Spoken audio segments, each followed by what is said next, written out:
Good morning, everyone. I'm happy to call the County Council meeting of Wednesday, February 23rd, 2022 to order.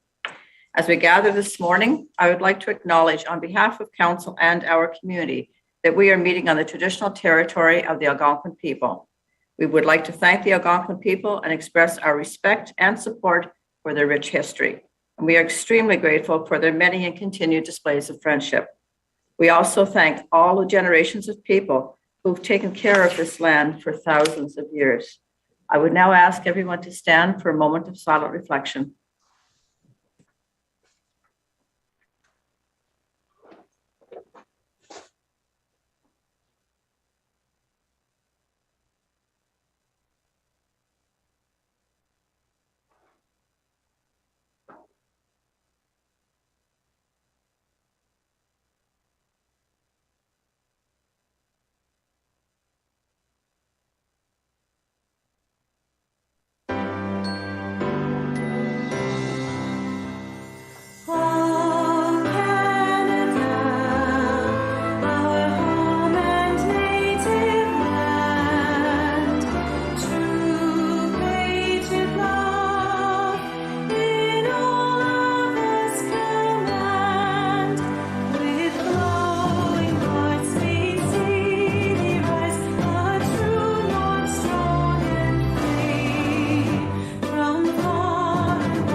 Thank you. Please be seated.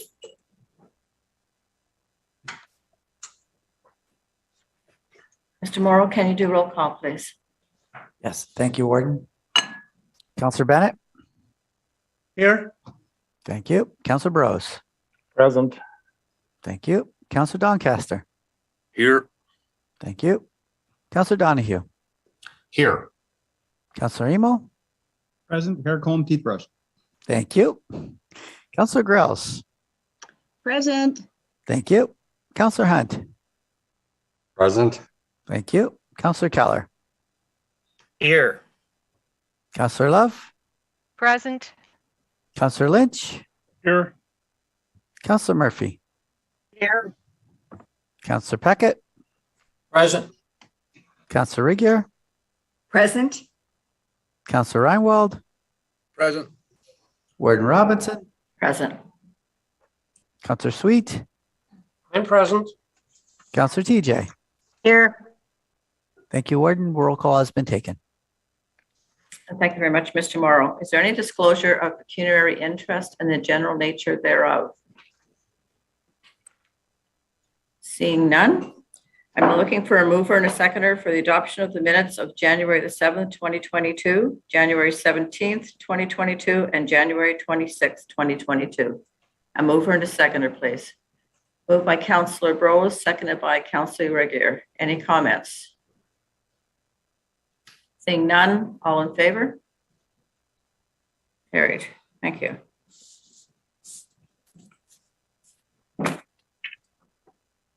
Members of County Council, during the month of February, I attended 15 meetings on county business. The month started out very well with a Zoom meeting with Minister of Health, Christine Elliott, and MPP John Yakubuski to discuss future funding for Renfrew County Virtual Triage and Assessment Center. We are all very pleased that the province has confirmed that funding will continue for Renfrew County VTAC until March 31st, 2023. This does not mean that VTAC will end at that time. What it does mean is that the minister is well aware of the benefits of VTAC and will work with us in the coming year to find a way of cementing VTAC as a permanent service in the county of Renfrew and area. On February the 14th, I received a follow-up email from the Ministry of Health, which stated that the ministry understands that Renfrew County VTAC continues to strengthen access to healthcare in Renfrew County and is a critical part of the province's pandemic response. It goes further to state, and I quote, "The ministry is reviewing your proposal for expanding the virtual triage services in Renfrew County to provide healthcare services beyond COVID-19. Ministry officials will be in contact with you in the future if we need any further information about your proposal and to communicate a decision once it is made." This was received on Valentine's Day, and it's way better than a box of chocolates. Of course, I will definitely stay on top of this in the months ahead, and I will reach out to the Minister of Health following the June election. That same day, we finalized our response to Minister Steve Clark's follow-up to the Rural Housing Roundtable session he hosted with municipal leaders at the Roma Conference. The amount of detail and research that went into our response was outstanding, and I have no doubt it will impress the Ministry of Municipal Affairs and Housing. I want to thank our acting manager of planning, Bruce Howarth, and his staff for their work in creating this report. The Development and Property Committee members will have an opportunity to see the report for themselves in March. Just a reminder, our delegation at Roma with Minister Clark, we made it very clear that the County of Renfrew is willing to participate in any innovative solutions to deal with the housing shortage. On February the 15th, I attended the AMO Health Task Force meeting. We received an update on AMO's response to the governance of Ontario health teams, which aligns with our position and with the Eastern Ontario Wardens Caucus. We also had a thorough discussion on the regulations regarding fixing the Long-Term Care Home Act. The new legislation includes measures in 3 key areas: improving staffing and care, protecting residents through better accountability, enforcement, and transparency, and building modern, safe, comfortable homes. On February the 17th, CAO Paul Morrow, Director of Development and Property Craig Kelly, and Director of Community Services Laura Lapine and I met with Andrew Hamilton and Nick Lemieux of Mirabel Consulting to discuss innovative ways of assisting people who are homeless or precariously housed. Staff, along with myself, have spoken of perhaps hosting a housing forum to bring together developers, builders, and other individuals interested in addressing the housing crisis in the County of Renfrew. This proposal will be brought to Development and Property Committee in the near future. On February the 18th, I attended a meeting with Parliamentary Assistant Amariu Sandhu, Ministry of Infrastructure, regarding the implementation of the recommendations under the Ontario Community Infrastructure Fund's redesign and asset management planning program. Attendees included representatives from the City of Thunder Bay, the Town of Newmarket, the City of Quinte West, the Township of Centre Wellington, and the County of Renfrew. I would like to thank Director Kelly and Manager of Finance Daniel Burke for accompanying me. It is interesting to note that our responses to the questions posed by the ministry also were echoed by the other participants. In the month of February, we continued our delegation meetings with local municipalities. We have 2 more municipalities to visit: the Township of Brudenell, Lyndoch, Raglan, and Head Clara Mariah. Thank you to all municipalities for inviting us to make our presentations. And I want to thank CAO Paul Morrow, Director of Development and Property Craig Kelly, Director of Corporate Services Jeff Voss, and Human Resources Manager Greg Belmore for assisting in all of our presentations. I will remind those assembled here of the following: the County of Renfrew, experience our history, share our future. This concludes my address for this session of County Council.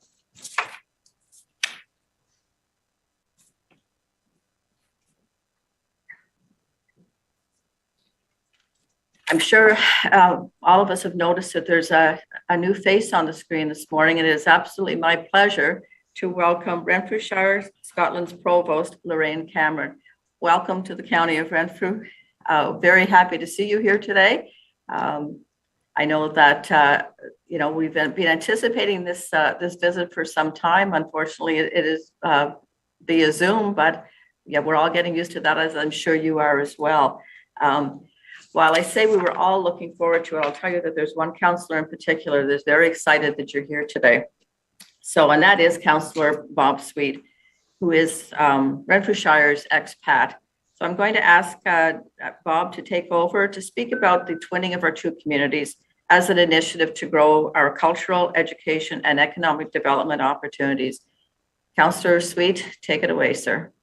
Well, thank you very much, Warden. It is a pleasure for me to say a few words on behalf of my colleagues here on a very, very special initiative, an historical event for us here in Renfrew County.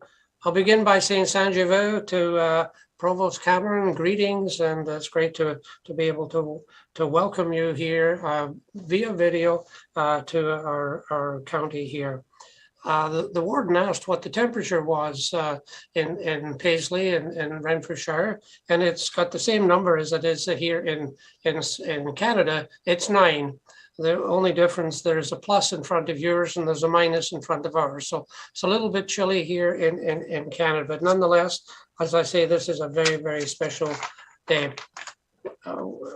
Provo, we had the distinct pleasure of a few years ago of welcoming a former colleague of yours, Provost Celia Lawson and Councillor Bill Lawson to Canada to help us celebrate the 150th anniversary of the County of Renfrew. During that time, we had the opportunity with a group of individuals to from the County of Renfrew to tour Renfrew County. And we toured places such as Ralph Buchanan, Wiley and McKay, McNabb, Braeside, Arnprior, which, as you know, is a small hamlet just outside Stirling in Scotland. Of course, Renfrew, which was the home of government in Renfrewshire.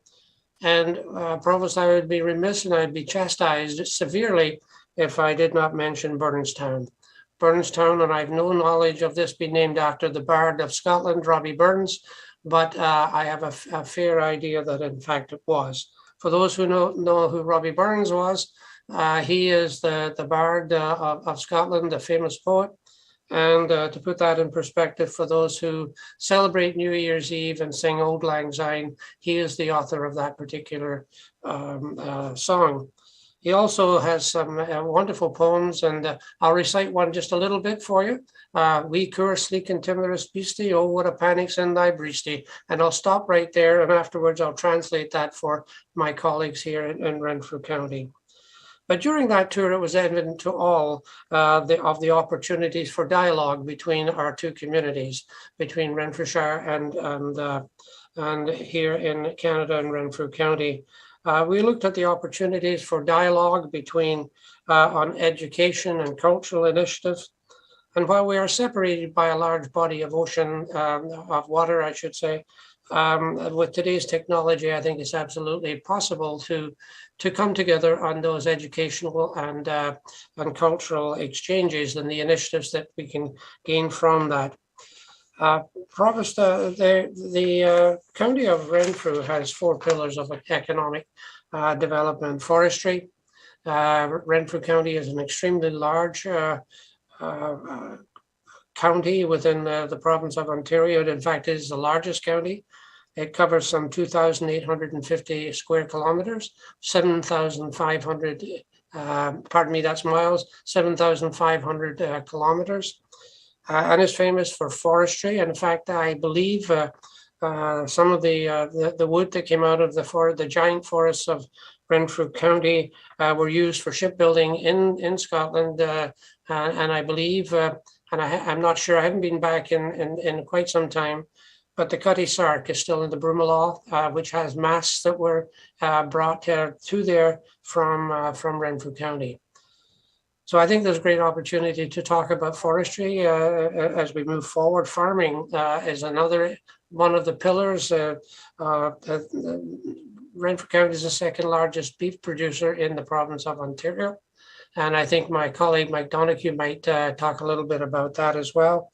Manufacturing, we're the home to CNL, Canadian Nuclear Laboratories here, who are in the process of developing small nuclear reactors. They were at one time the largest producer of isotopes in the world, and they're continuing to bring that back. But I think one that's really, really important and one that we could really do something with together, and that is tourism. Tourism is a growing initiative here in Renfrew County, and it's a rising star. And I think there's an opportunity to begin more than dialogue with that particular initiative. We have a lot in common, even though, as I say, we're separated by a large body of water. I think everybody wants to see this particular video that was put together by your video people. I want to say thank you to the staff for bringing this to fruition today and the signing of what I say is a very historic opportunity. They've worked hard. World events got in the road of this a little bit, or we would have had this up and running a little bit before this. But I'm excited about today's initiatives, and it's the beginning of a journey which can only benefit equally both communities. Madam Provost, I will stop at that point in time. I know that we want to see that. I just want to say to you, haste you back, by the new, and last but not least, lang me your lum reek. And I'll translate that to my colleagues a little bit later. Thank you very much, Warden, for the opportunity for saying a few words. I'm very excited about that. I'm wearing, incidentally, the tie that was given to me by Celia Lawson with your paisley colors on it, etc., and the tartan of my own community in Petawawa, which is registered in Scotland. Thank you very much, Warden. Back to you. Thank you very much, Councillor Sweet. You did us proud, and I'm going to assume whatever you said to Provost Cameron was polite. I have no idea, but she smiled, so I'm assuming it was. Before we do view the video, Provost, would you like to say a few words? Yes, thank you. And Bob, thank you for those very kind words. And you did very well. Your pronunciation was top class. So I would just like to take this opportunity to let you know that it's a pleasure to join all of you today, and especially you, Warden Davy. I'm getting to finally meet you, and that's lovely. It has taken a long while for us to get here. I'm not quite sure why we never did this before, but I'm delighted to finally officially announce in Scotland our twinning with the County of Renfrew in Canada. And town twinning gives us all an opportunity to learn about different cultures and to share ideas and knowledge with our counterparts. And this is Renfrewshire's third twinning agreement. And I know that many people, including myself, are looking forward to the partnerships and friendships that will develop as a result. If our other two partnerships are anything to go by, they will be very fruitful. And I think what it does, the partnership gives us the opportunity to forum opportunities and other partnerships in economic development, business, education, culture and tourism, as Bob alluded to. We are presently using our very vast cultural heritage to promote the town of Paisley, which is a really, really proud history, but it's never really been used to attract tourists before. So we're working on that to increase the footfall in the town, and it's a town that's struggling like every other town, I think, throughout the world, not just in Scotland or in the UK. I think in particular our partnership should help both our business communities by the exchanging of ideas and innovations. And not only that, but it could also provide an exciting opportunity for educational experiences for our school pupils. And I think it would give them the opportunity to explore digital friendships in this new world that we find ourselves in. It should do that at least, but hopefully in the future, the opportunity of travel to explore Canada and Scotland and the communities and the way of life will be something that we can offer to our young people. So I would like this partnership to be a fully functioning one, not just where we visit each other every few years. I think we have a real opportunity here to develop real connections between industries and organisations, such as also sporting clubs and music groups. And I pledge today to work hard to make that happen. So you mentioned our video, and our video to commemorate this wonderful day will be launched within the next few minutes. I hope you all like it, but I would also like to take the opportunity to thank everyone who worked so hard to put this together. And I hope I get to see you or visit you at some time in the near future. All right, thank you very much. And yes, I have viewed the video already, and it's wonderful. There's obviously a lot of work put into it. And yes, what I can tell you is that the twinning of our two communities will fall under their Development and Property Committee of Council, and that is chaired by Councillor Sweet. So I will guarantee you that it will be an active partnership, and it won't be something that'll just be sitting on a shelf for sure. With that, I'm going to open up to any other comments from members of council before we view the video. Seeing none, then Sean, can you start the video, please, sir?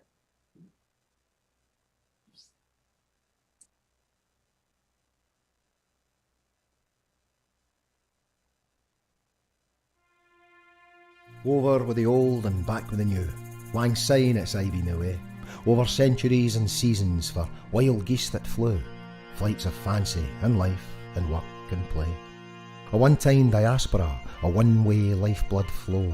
For many a one-way journey to go, lassie, go. Till flows must ebb and tides return over oceans, bearing talent and skills and the wisdom of generations. Now less concerned with yesterday's, embracing the change is here today. We are noble enough to know what's right and wise enough to choose it. Here's a welcome for tourism and leisure, raising income, well-being and pleasure. Transatlantic neighbours and counterparts, held long over hemispheres and closer to the hearts of our core connected communities, supporting and sustaining our local economies. Our playmakers assisting, linking coast to coast, lighting the lamps in bright municipalities. Every scoop and stroke pursuing shared goals to champion our mutual prosperity. Floreat Arbour, may the tree flourish. Strong branches spread far when nourished.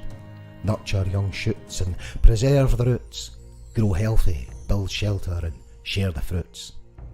From Muskrat, Madawaska, Petawawa, from Semple, from black and white carts, floating ideas flowing fast as white waters, streaming innovation for industry and arts. Traditions kept going and stories shared, knowing where we came from to tell where we're going. And moving in step and jig time together, Cayley, step dance, real time for the future. Together, ensemble, Kaula, the English, the French, the Gaelic, in tune and harmony over the shared language of dance and music. An agreement of partners, twinning values and culture, honouring a shared past, planning a positive future.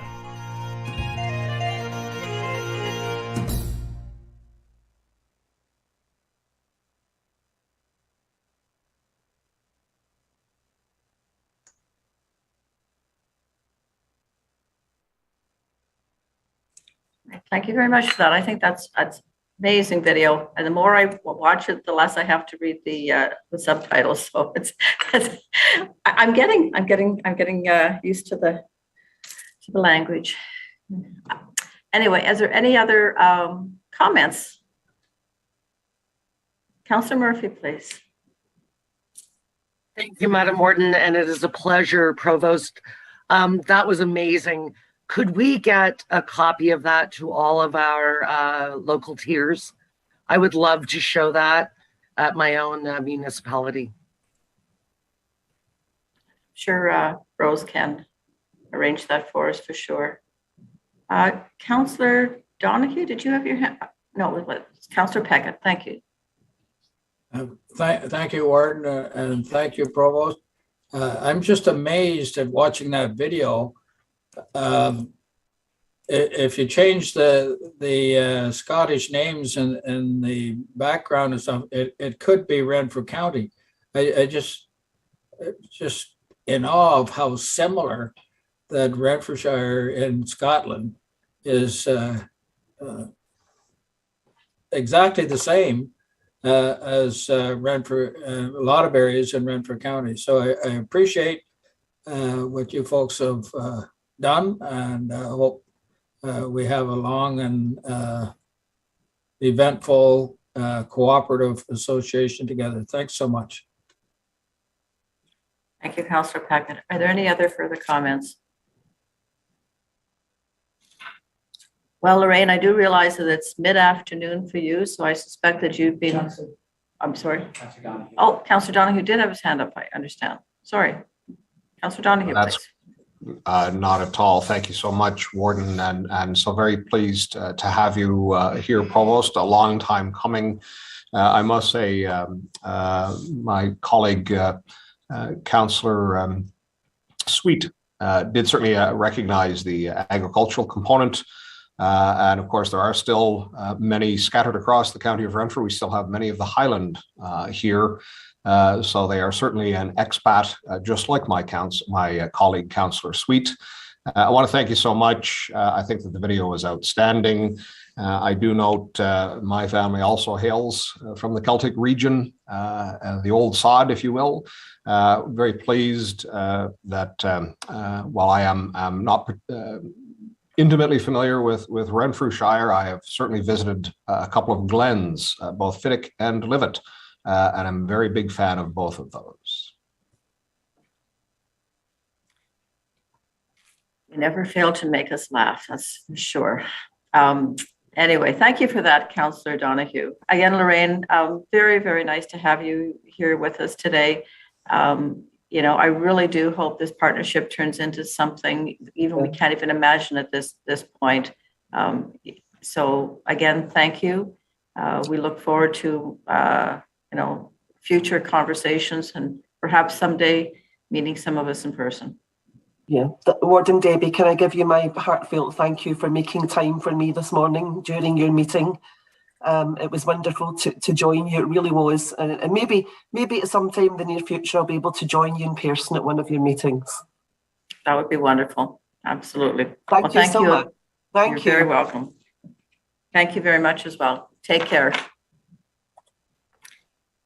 So it is kind of like movie day here at the County of Renfrew. So our next delegation, I'm actually going to turn it over to the Director of Long-Term Care, Mike Blackmore, to do a little bit of a preamble around the video involving Miramichi Lodge staff and Bonnechere Manor staff. So Mr. Blackmore, please, sir. Thank you, Warden Robinson, and good morning to all, through you to Council. The video we're about to view is the brainchild of the Miramichi Lodge Recreation Department in celebration of the Bonnechere Manor outbreak being lifted, as well as in support and recognition for the hard work of their sister home. Miramichi Lodge staff capped off the video tribute with the delivery of baked goods from the Renfrew bakery that was very much appreciated by the Manor staff. And before we get started, I would like to offer a special thank you for the efforts of Recreation staff Terry Lee Fleury, Cassandra McNaughton, and Clyde Program Supervisor Kelsey Wagstaff. And of course, as you will see, the very talented ensemble of Miramichi Lodge dancers. We often refer to the Lodge and the Manor as sister homes, and it is with good reason. The term truly does represent the sentiment that has been fostered between both county homes, more so now than ever before. Having shouldered together the unprecedented challenges so relentlessly delivered by the COVID these past 2 years. This time last year, Miramichi Lodge was on the receiving end of the same support and encouragement from Bonnechere Manor in the form of social media posts and a delivery of McGuire's Donuts as the Lodge turned the corner on their outbreak. Over these past 2 years, there have been numerous examples of where the two homes worked as one, whether collaborating to enact common protocols to ensure the best possible protection of our residents, or the sharing of supplies and equipment, and more recently, even the sharing of frontline staff at the peak of staffing challenges, to my knowledge, a first for county homes. And further to this theme, I would also like to thank and acknowledge the support received from other county departments, ranging in efforts including childcare workers filling in the screeners, emergency services staff assisting to source PPE, public works endeavoring to assist with transportation, and our further extended family that are our many community partners, such as Groves Park Lodge, Pembroke Regional Hospital, Renfrew Victoria Hospital, Renfrew County and District Health Unit, for offering a wide-ranging support and assistance, such as securing PPE, immunization coordination, prevention guidance, and so on. Viewing the video, it really hit home for me. The obvious and genuine sense of joy, pride, caring, left me feeling just how privileged we are as an employer, and equally fortunate I am as a coworker, a team member, to be so privileged to work with such an amazing group of people. So with that, perhaps I could ask Sean to start the video.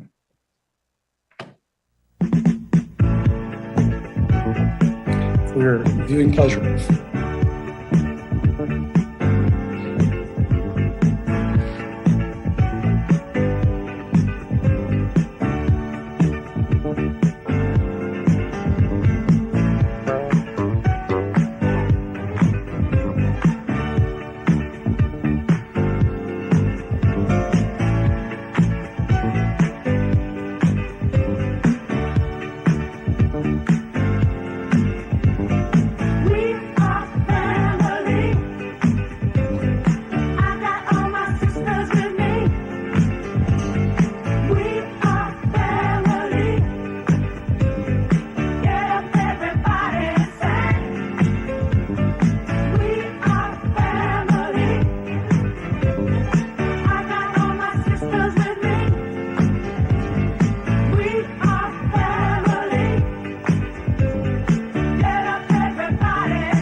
Blackmore, that is fantastic. I think that is just, when I saw it on Facebook, I was so proud and so excited. So it was coming here no matter what. So again, thank you. It does bring tears to our eyes, but also a lot of smiles.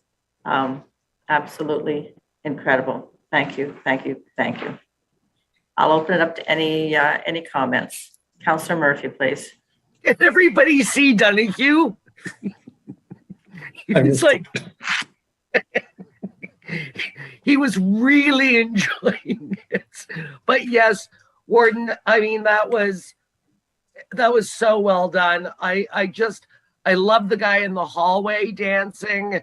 And I would ask Mr. Blackmore, who designed that Bonashir Strong, the logo with the heart beating on the heart? I love that. Oh, through your Warden Robinson, I believe it was a collaborative. Both Miramichi Lodge and Bonashir Manor came up with a similar design. I may get the person wrong, but I think Kelsey Wagstaff had a hand in it for the lodge, and I think it transpired into the manor.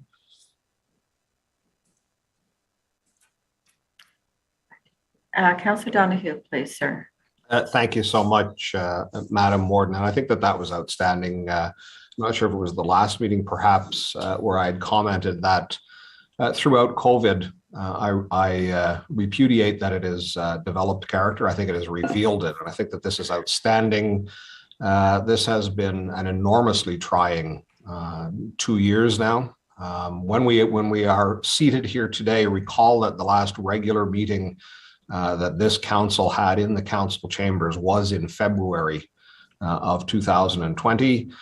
So this has been an enormous journey for all of us. And I think that in particular, the challenge throughout that each of the homes has experienced. And I think it is just so heartwarming that there is this outreach and this sense of oneness between Miramichi Lodge and Bonashir Manor. That I will dare say that it was very infectious, but I think that's outstanding. So thank you, Mr. Blackmore, and through you to all of the staff, both the producers of the video, but all staff that have contributed to this, and of course, all staff at Bonashir Manor that have lived through this. So thank you. Thank you. Thank you very much, Councillor Donahue. Mr. Blackmore, go ahead. Yes. Sorry, I don't know, maybe is this a good time to just give a brief update with regard to the outbreak? You can now, or you can wait till the committee reports, whichever you would like. It should be, I mean, it's good news and that it'll be brief. Go ahead. I always like good news. Good news doesn't have to be brief. The bad news can be brief. Good news, just go forward. So the outbreak is, as you're aware, has been lifted at the manor. So that means that residents are now able to enjoy all the things that other homes have in the past number of weeks with regard to social visits being allowed, visitors capacity being increased. Thankfully, our staffing has returned to somewhat more normal levels with regard to not as many staff testing positive as of late with regard to both homes. And yeah, we're in a better place than we were certainly a couple of weeks ago. So yeah, and I think that's large part due to the vaccination rates that both homes have, both for staff and residents, for the most part having received their 4th dose. So I think that went a long way in protecting residents and staff. So that's the high level update. Well, thank you very much. I'm sure there's a sigh of relief going through that home, and certainly for the families of the residents as well. Councillor Reinwald, you had your hand up, sir. Yes, thank you, Warden. Through you to Mr. Blackmore. That was an absolutely awesome video. It was really heart-wrenching, and you can sure tell the staff and the residents were very, very much into making that video. And so thank you very much for that. The only thing I'd suggest possibly to maybe enhance it a little bit is if you invite Councillor Donahue for the next video, he can stay up there and dance with you. Thank you. Through your chair, noted. Well, while the video was going on, I was actually watching the video. So now I'm going to have to come back at the end of this meeting and just watch Councillor Donahue because it sounds like I missed something pretty incredible here. So Councillor Donahue, you're going to dance? I'm absolutely mystified at what is the source of these comments. Certainly it was an incredibly enjoyable video. Unfortunately, I'm quite certain that I have no idea what everyone is talking about because I'm quite certain that Mr. Banky would probably have been broadcasting the video. So we are going to be at a loss to understand what this reference is.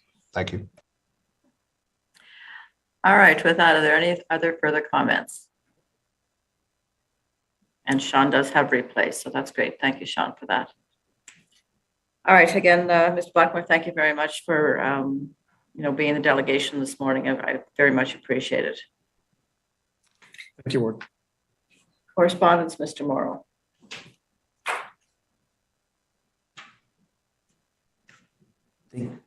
Thank you, Warden. All correspondence has been sent to the appropriate committee. Thank you very much. So we'll begin our committee reports 5 minutes early. Look at that. So we'll start with the Community Services Committee report. Chair Brose, please, sir. Thank you, Madam Warden. And beginning on page 3, to members of County Council, we, your Community Services Committee, wish to report and recommend as follows. Item number 1 is the Ontario Works caseload statistics. Item number 2 is the licensed home child care statistics. Item 3 is the licensed child care statistics. Item number 4 is the 2021 fourth quarter Community Housing Registry waitlist statistics. Item number 5 are the move-ins, move-outs, and internal transfers comparisons. And I should note that all of these reports and charts are attached. Item number 6 is the e-signature expanding in Ontario Works in 2022. This again is to hopefully improve the efficiency in the process for people who are applying for Ontario Works. And then moving to resolutions, item number 7, investing in inclusive and accessible communities. Resolution number CSCC 22-02-07, moved by chair, seconded by committee, that County Council approve that the County of Renfrew apply to the Inclusive Community Grants Funding Program for the development of a County of Renfrew Housing Action Plan.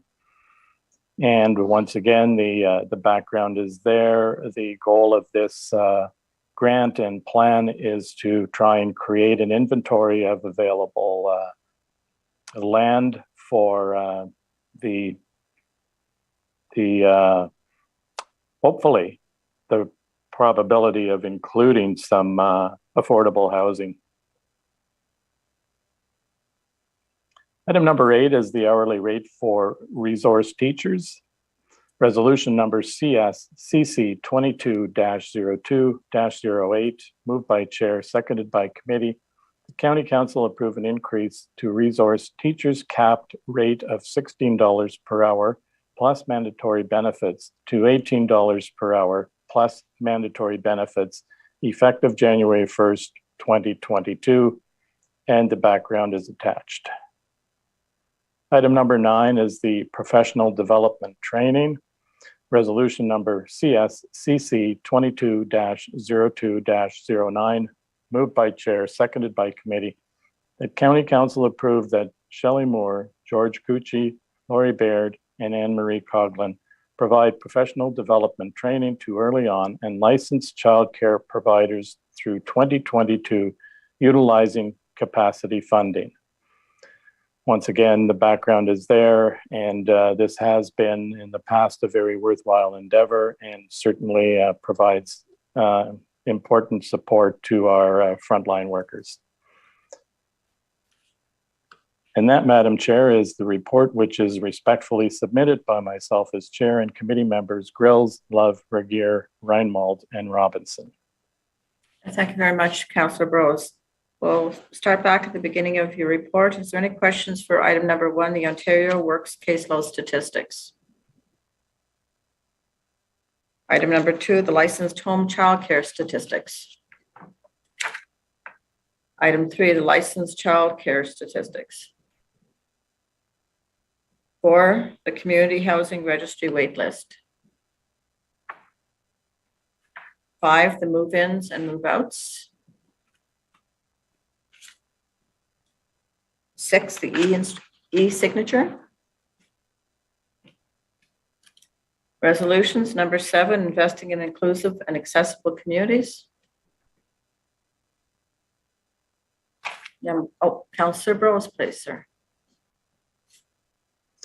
Yes, thank you, Madam Warden. And I just at this time wanted to take the opportunity to recognize the time and efforts that both Roma and AMO have put into bringing forward the issue of homelessness and housing, and the importance of increasing the capacity of this worthwhile plan moving forward to try and address some of the significant issues.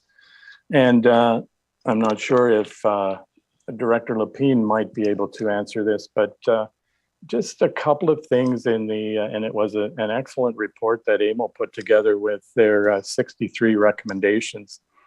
And there was just a couple of things that I was wondering how it impacts and if there's changes that are being developed. And those include the housing and administration subsidies and wait list, the amount of time it takes administration to provide some of these reports, and certainly the recommendation from AMO is that this maybe be streamlined to reduce some of that time so that the workers at the front lines get to spend more time with the actual clients.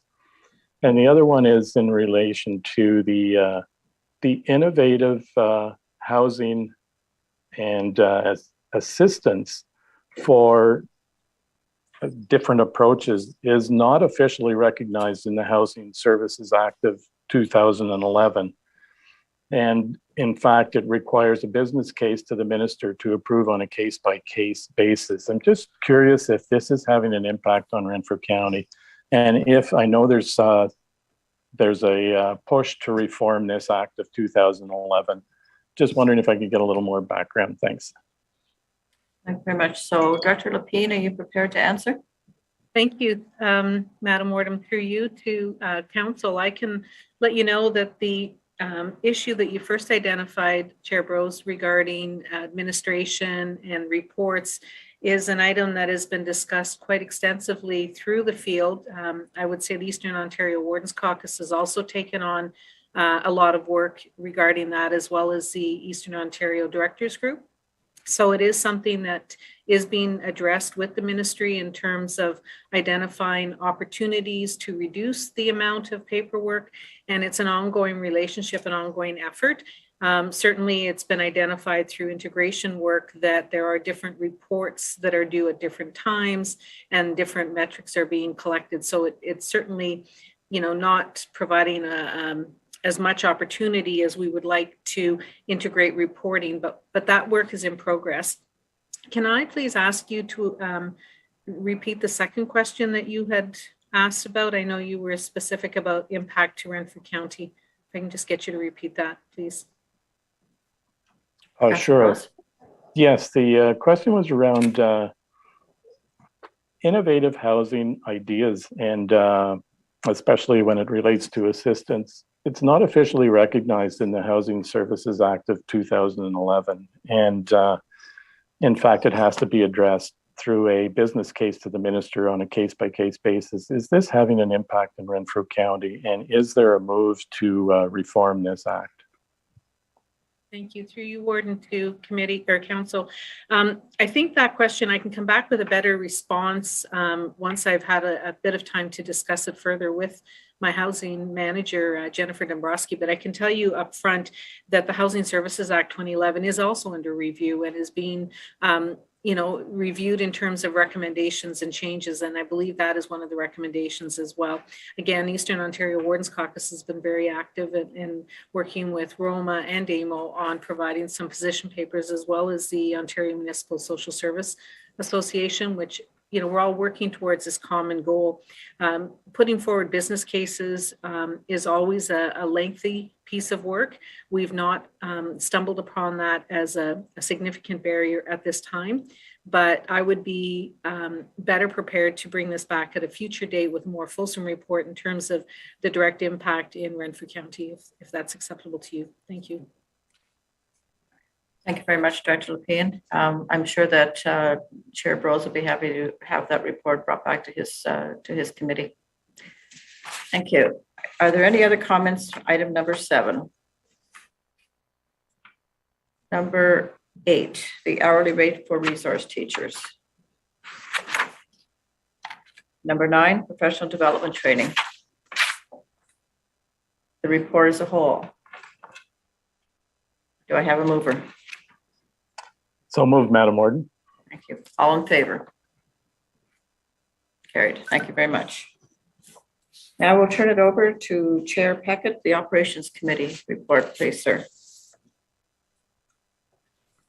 Thank you, Warden. Before I begin the report, I'd like to make note to all council members that there item 1 and item 2 in the report, there has been some edits made to add updated information, which I will relate to council as I go through my report.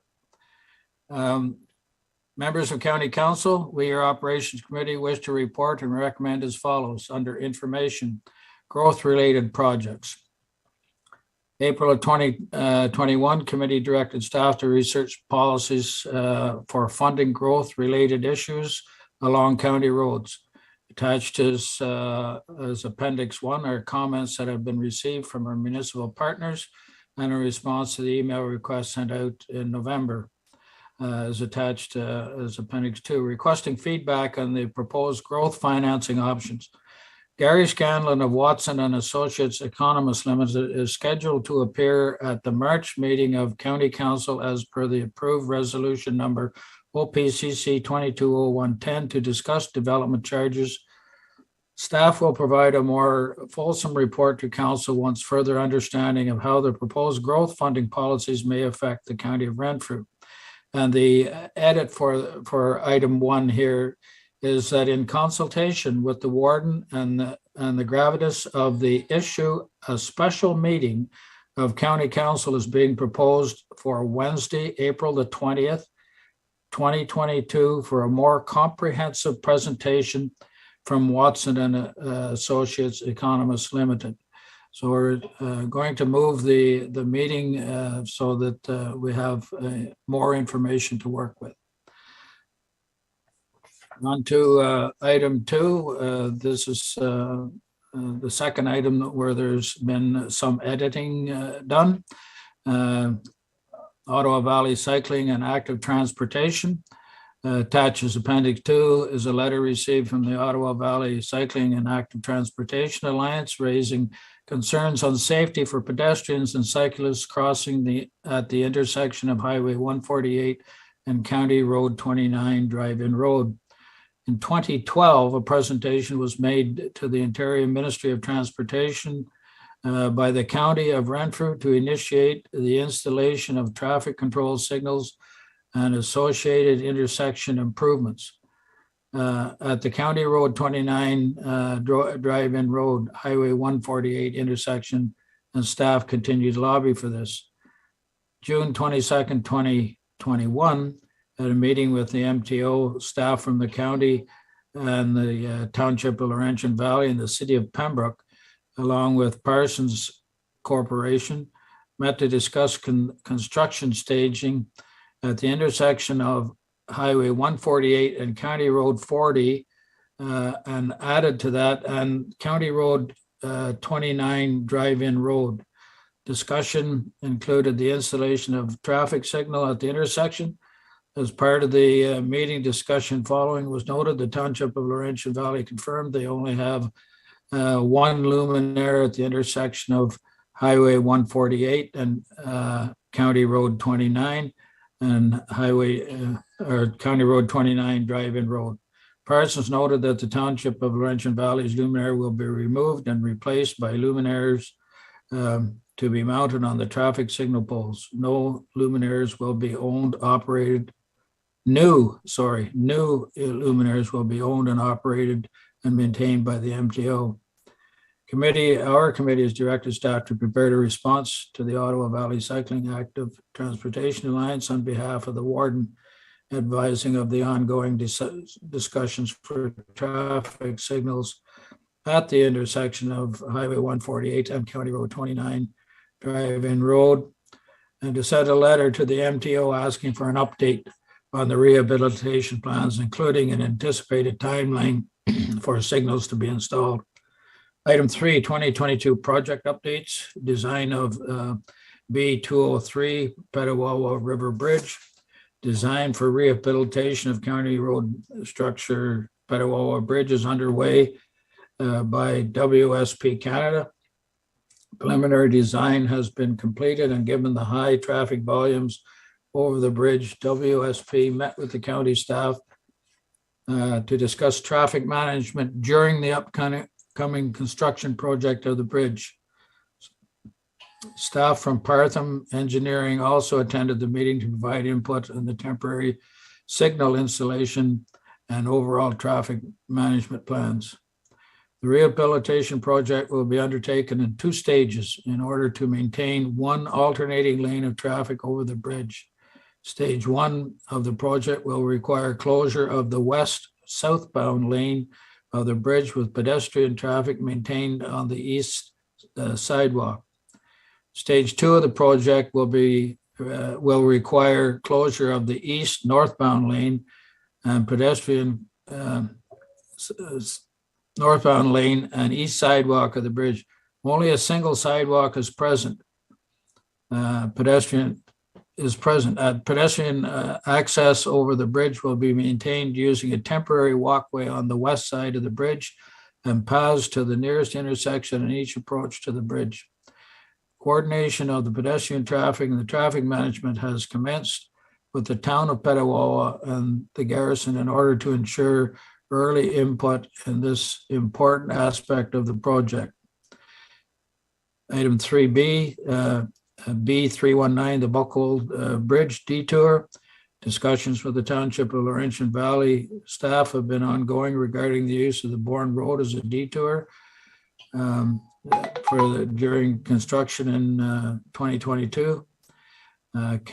County staff in Laurentian Valley have concluded that the use of Bourne Road as a detour route for County Road 58 traffic would incur significant damage to Bourne Road and requires such significant traffic control that the benefits of closing Buckhold Bridge during construction are outweighed by the negative impacts which could be incurred by the traffic, especially truck traffic using Bourne Road. Construction staging will proceed as originally designed with a single lane closure and traffic signals in place. Item 4, winter operations. Table 1 is a summary of winter events and materials usage and precipitation for the month of November and December. And Table 2 outlines the significant weather events declared to date for the 2021-22 winter season. Staff continue to be ready to respond to winter events. Bylaws. Item 5, County Road 1, River Road, road widening. Resolution number OPCC 220220, moved by chair, second by committee, that County Council pass a bylaw to acquire lands located within part of Lot 23 and 24 Concession A in the geographic township of McNabb, in the township of McNabb Braeside, described as parts 2, 3, 4, and 5 on Plan 49R 19902 from Valerie Colesmith and Lorinda Colesmith for the sum of $7,050, and further that parts 2, 3, 4, and 5 on Plan 49R 19902 be dedicated as part of the public highway upon registration of the transfer documents. The background is there for your information. Item 6, County Road 52, Burnstown Road, road widening, resolution number OPCC 220221, moved by chair, second by committee, that the county council pass a bylaw to acquire Part 2 in the geographic township of McNabb in the township of McNabb Braeside on plan 49R19982 from Ryan Arbuthnot and Kristen Arbuthnot for the sum of $1, and further that Part 2 on plan 49R19982 be dedicated as part of the public highway upon registration of the transfer documents. Background is there. Item 7, County Road 511 Lanark Road. Reduce the speed limit from Calabogie Road to Lanark Road. Resolution number OPCC 220222, moved by chair, second by committee. The county council update the speed limit bylaw to change the posted speed along County Road 511 Lanark Road between County Road 508 Calabogie Road and 12517 Lanark Road to 40 kilometers per hour, and further that bylaw 138-21 is hereby repealed. The background for this is there for your information. Item 8, policy for enhanced traffic warning devices. Resolution number OPCC 220223, moved by chair, second by committee. The county council pass a bylaw approving the corporate policy PW17 enhanced traffic warning devices, which outlines the procedure for the request and approval of the installation of enhanced traffic warning devices. Background is there, but I'll add as the installation of beacons atop warning signs on Calabogie Road is over and above the requirements of the Ontario Traffic Manual. They would not be required if not for the request of the local municipality. Additionally, the beacons provide similar value to both the local municipality requesting them and the county. As such, staff recommend equally cost sharing the supply of the beacons and similar requests going forward. Corporate policy PW17 for enhanced traffic warning signals outlines a procedure for requiring items over and above the OTM book requirements and sharing of the cost, all of which is respectfully submitted by myself as chair and committee members Bennett, Hunt, Keller, Lynch, Robinson, and TJ. Thank you, Ward. Thank you very much, Chair Packett. We'll start at the beginning of your report. Are there any questions under item number 1, the growth-related projects, the development charges, the report as amended for the meeting to be held on April the 20th? Seeing none. Item number 2, the Ottawa Valley Cycling and Active Transportation Alliance letter. Any questions of item number 2 as amended? Councillor Emo, please, sir. Thank you, Warden. Just a quick question. Are we aware of the number of accidents that are cited in at least 2 spots in this letter? They note accidents and collisions and suggest they prefix the statements with many, not being from the area, but driving through the area. I don't recall coming upon too many accidents at the intersection with Drive-In Road or with Highway 148, but my memory is dim at times, so I'm curious if we have actual numbers. I don't like people using the word many if it's few or none or very few. So just if we get some kind of an understanding of the number, it would be nice. That certainly can happen. The OPP do have the statistics as well. As someone who lives about 1.5 kilometers away from that intersection, I will tell you that there are frequent fender benders there. The only thing that prevents them from being fatalities is that it's a 60 or 50 kilometers speed limit at that point. Otherwise, there's quite a few. But we can certainly have the statistics to back that. And that those statistics were also used by MTO when they decided 15 years ago that that intersection required traffic signals. Mr. Moore, you lit up there for a moment. Did you have something you want to add? Thank you, Warden. You actually stated exactly what I was going to say, is that the numbers have been provided by the OPP and they have been incorporated into the analysis work that MTO has done. Thank you, Warden. Thank you, Mr. Morrow. Are there any other further questions on item number 2 as amended? Seeing none. Item number 3, the project updates. 3A, the design of the Petawawa River Bridge. Councillor Sweet, please, sir. Yeah, thank you. Well, it's nice to see this moving ahead. Interesting to note that there was nothing wrong with that bridge when we applied for funding going back, but that's all water under the bridge, if I could use that term. I'm a little concerned about the communications and how that communication piece will roll out in terms of those who are utilizing the facility. A one-lane, presume with signals on it, is going to cause a lot of delays. There's a lot of traffic on that particular road. Do I have an assurance that this information is going to be out in a timely manner ahead of time, and that it will be clearly communicated somehow to all those who are using the facilities? That's number one. And number two, the contact information as to who would be the contact person should individuals have some concerns. If they phone the town of Petawawa, I can tell you we don't have the staff to handle a whole bunch of complaints or telephone calls or concerns.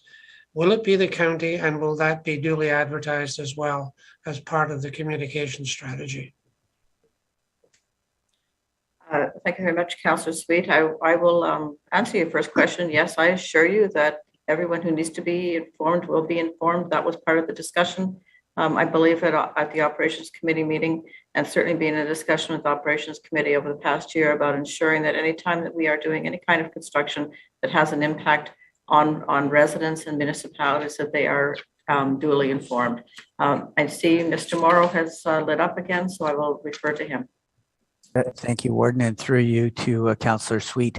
I also see that Mr. Perkins is on as well, but I can assure Mayor Sweet that our staff have been in regular conversations with representatives from the engineering, the RP property division, and the engineering division on the garrison, and they are working towards solutions and recommendations. I know that we have also engaged the town engineer and staff in those conversations as well.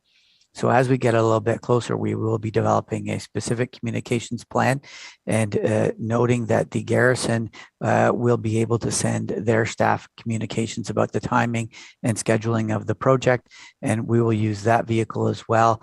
But we also will be looking at other means of advertising and promoting alternate routes on and off the base. So Warden, if I may, I would turn it over to Mr. Perkins to add any additional comments.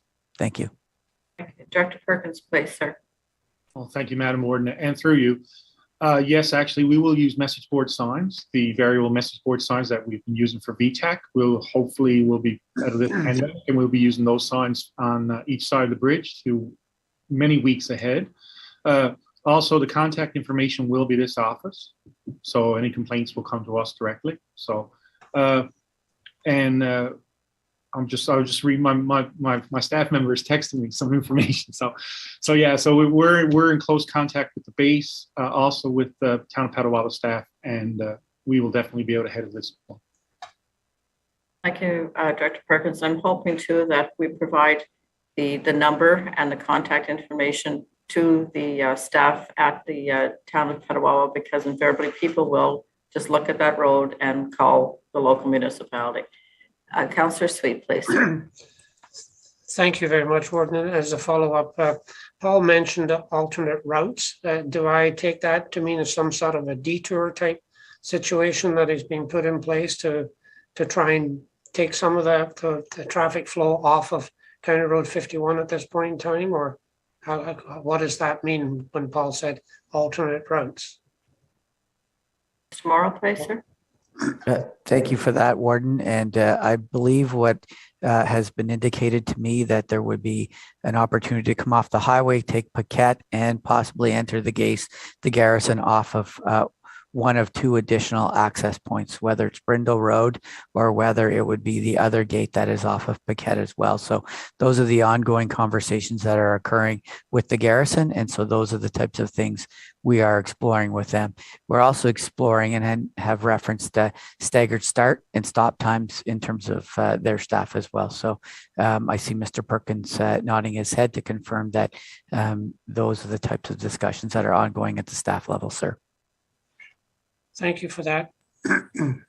Councillor Sweet, do you have another follow-up question, or are you good? No, I just said thank you for that information. It's very helpful to know ahead of time, and hopefully this is an ongoing communication strategy that stays in place. There is an opportunity at the back door to Paquette Road for those who are coming in from, the eastern part of the county, coming up the highway, going up the highway and coming in the back road. For those coming and going east from, say, the Deep River area, going in Brindle Road, I understand that. And if that's to be encouraged, it certainly will take some of the pressure off the traffic flow on County Road 51. Thank you for that. Thank you very much, Councillor Sweet. Are there any further comments on item 3A? Seeing none, item 3B, Buchholz Bridge Detour. Item number 4, the winter operations. And their bylaws, number 5, County Road 1, River Road widening. Councillor Hunt, please, sir. Thank you. Through you, Chair, to Lee. How do you determine the value for the land obtained with the road widening? Mr. Perkins, please. Good morning. Yes, thank you, Madam Warden, and through you. We pay market value. So we have a survey done and then we assess the market value and we pay as accordingly. Thank you. Any other further questions on item 5? Seeing none. Item number 6, County Road 52, Burnstown Road widening. Number 7, County Road 511, the review of the speed limit.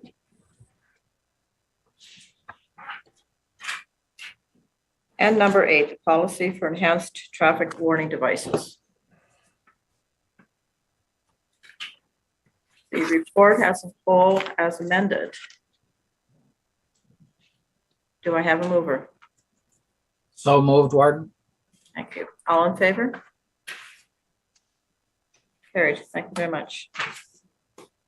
We'll move on now to the Health Committee meeting, Health Committee report, excuse me. Councillor Donahue, please, sir.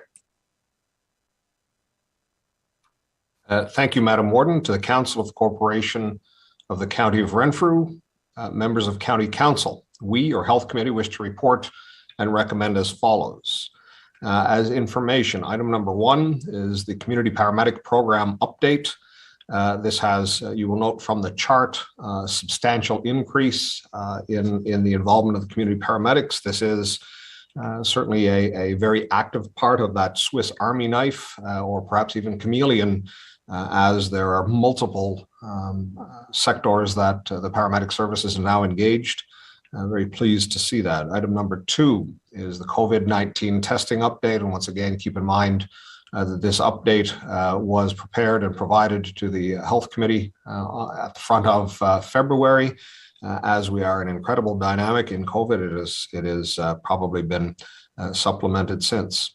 Item 3 is an update on vaccines. Item 4, Madam Warden, is with respect to the public access defibrillator program.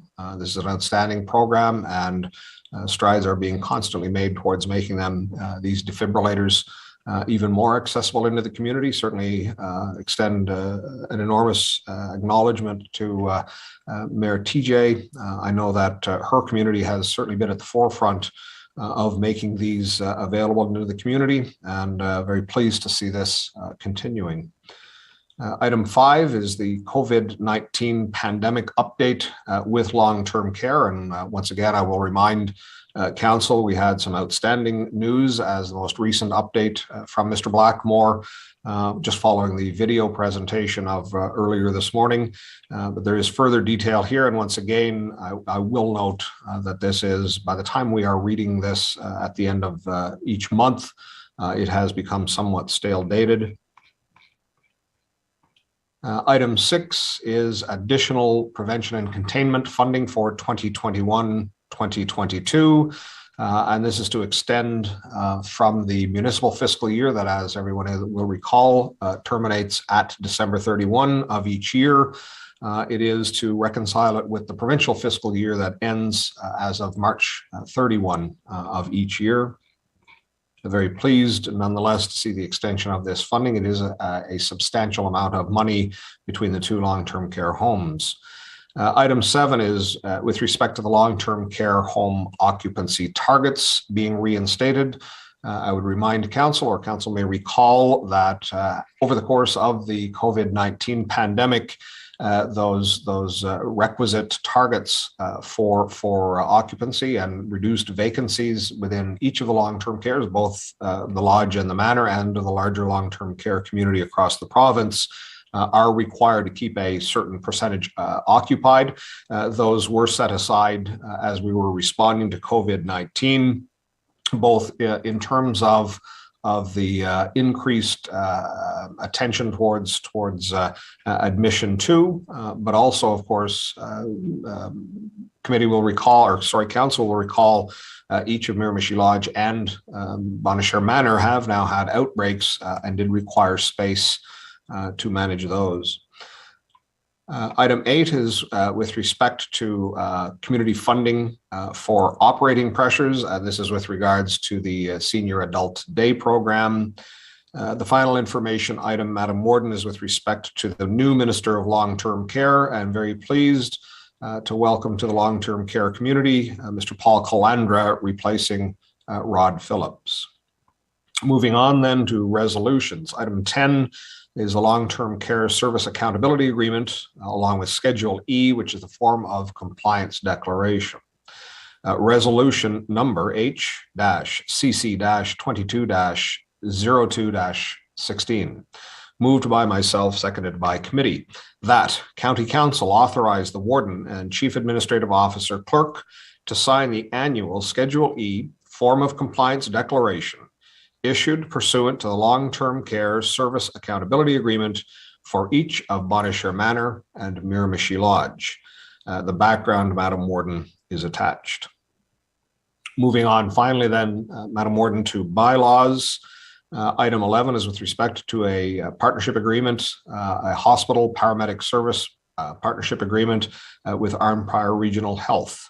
Resolution number H-CC-22-02-13, moved by myself, seconded by committee, that County Council pass a bylaw authorizing the approval of the agreement between the County of Renfrew Paramedic Service and Arnprior Regional Health to place paramedics in the emergency department. All of which is respectfully submitted, Madam Warden, by myself as chair, along with members Bennett, Doncaster, Emo, Grills, Love, Murphy, and yourself, Warden Robinson. Thank you very much, Councillor Donahue. So we'll begin at the start of the report. Is there any questions for item number 1, Community Paramedic Program Update?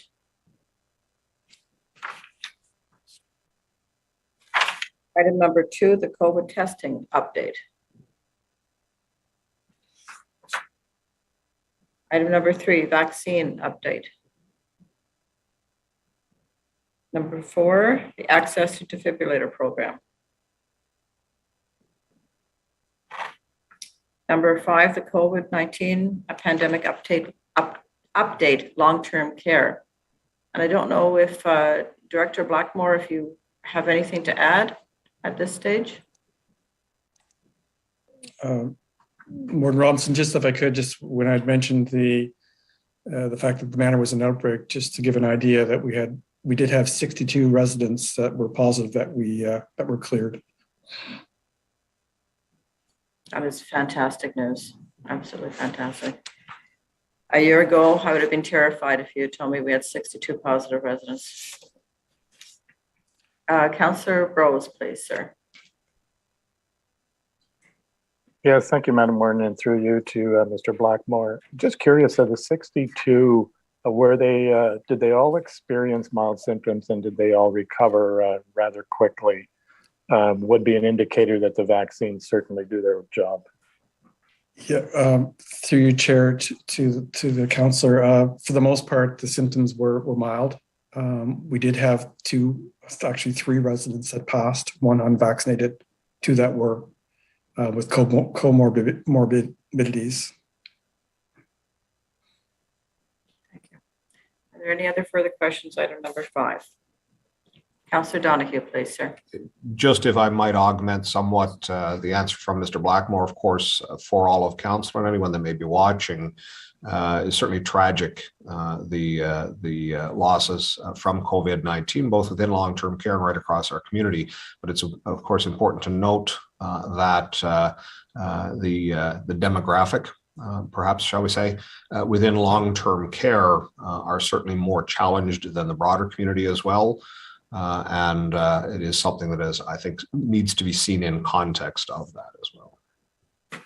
Absolutely. And the loss of a life is a loss of a life. And, our condolences go out to the families of those people. Item number 6, additional COVID-19 prevention and containment funding. Item number 7, long-term care home occupancy targets reinstated. Item number 8, the 2021-22 community funding for operating pressures. Number 9, the new Minister of Long-Term Care. Under resolutions, number 10, the Long-Term Care Service Accountability Agreement. And finally, number 11, bylaws, the Hospital Paramedic Service Partnership. The report as a whole. Do I have a mover? So moved, Madam Warden. Thank you, Councillor Donahue. All in favor? Carried. Thank you very much. We'll now move on to the Development and Property Committee report. Chair Sweet, please, sir. Thank you very much, Warden. Members of County Council, we, your Development and Property Committee, wish to report and recommend as follows a number of information items. You can see the first is the business update survey of COVID-19 effects on the county business environment. That can be found on pages 199 to page 206. Contained in the background of this, a total of 115 businesses. Business leaders completed the survey, and virtually all municipalities within the county came on board with this. Item number 2, the Agriculture Committees discuss merging to enhance efficiencies. There's the 2 committees, the County Agricultural Economic Committee and Renfrew County Agricultural Leadership Advisory Committee. And we're expecting a draft version of this particular process to be coming forward shortly. Staycation tax credit, you can see there the Ontario Staycation tax credit can be provided. The OVTA is very excited about this opportunity to attract more visitors and to provide greater value to clients in the local environment. Item number 4 is the Ottawa Valley Roadmap. Again, a very useful and very well received initiative from the Ottawa Valley Recreation or Ottawa Valley Tourist Association. You can see some 46,000 copies will be distributed via Canada Post. Item number 5, the forestry activities under A. The management plan can be found on 207 to 210. The upcoming forestry management activities for 2022 at the Beachburg Track can be found. Information on that is on page 211. Appendix 4, the Renfrew County Health Update for 2021 is found on pages 212 to 216. Again, there's a fairly large list of amendments to the species at risk in Ontario, and they can be found on page 217 to pages 221. The Algonquin Trail, the Rural Economic Development Fund, RED Fund, again, we've been We have applied or will apply for funding again to assist with the completion of the trail. GIS services, there has been a meeting of the local municipalities with regards to that and an update on the GIS initiatives. And that was aligned with the special, the service delivery review.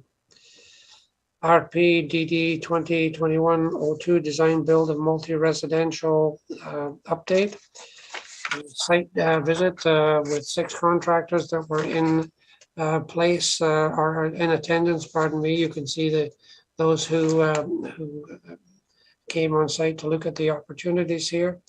The details for the RFP were reviewed and opportunity given for questions, etc. You see the closing date, February the 25th. Changes to the Planning Act, and there are a lot of them there. Item number 10, and I don't know whether Craig is going to speak to this or Bruce, if either one are on board, but nonetheless, there are quite a number there for your information.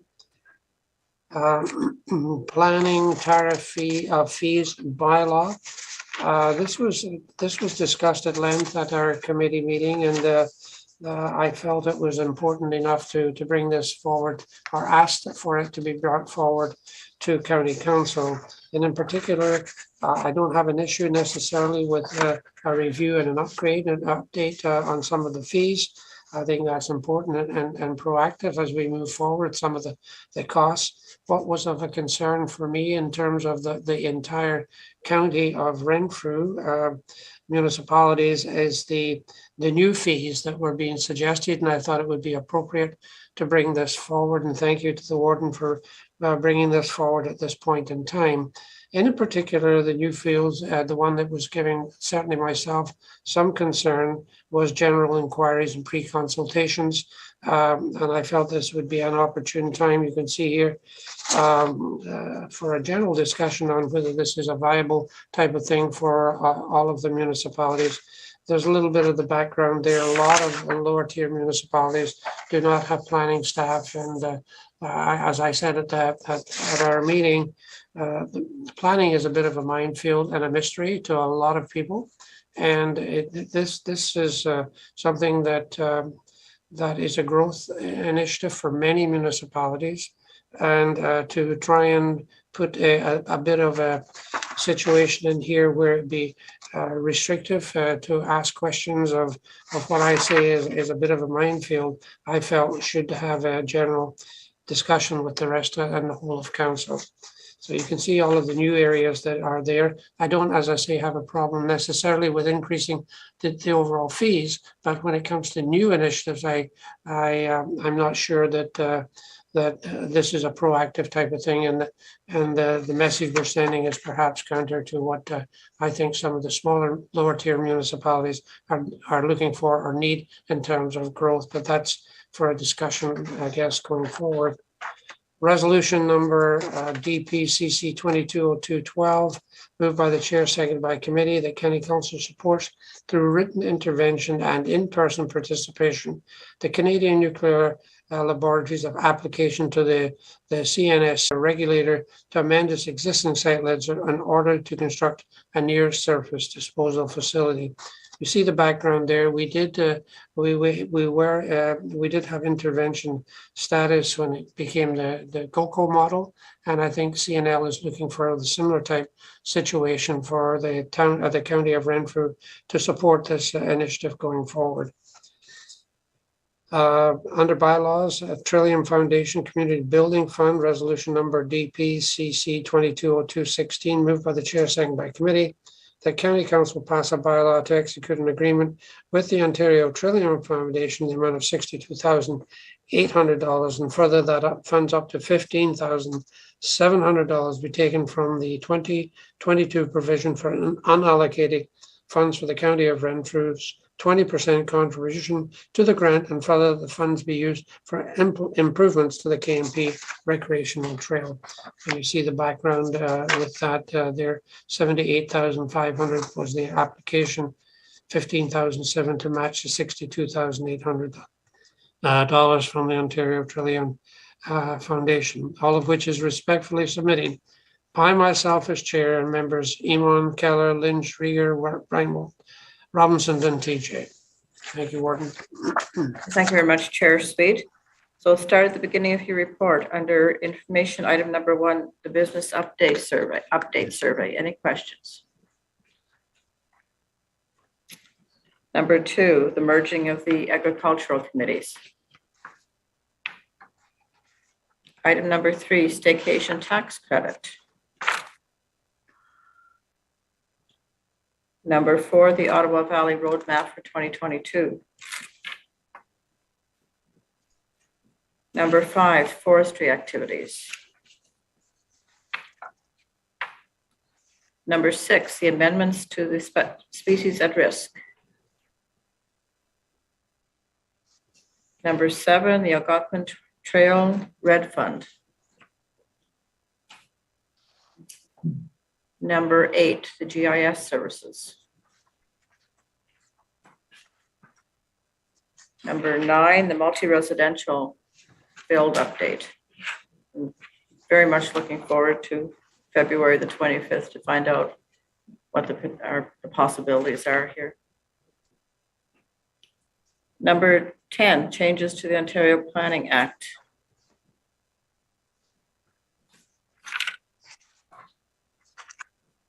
Number 11, planning tariff of fees bylaw.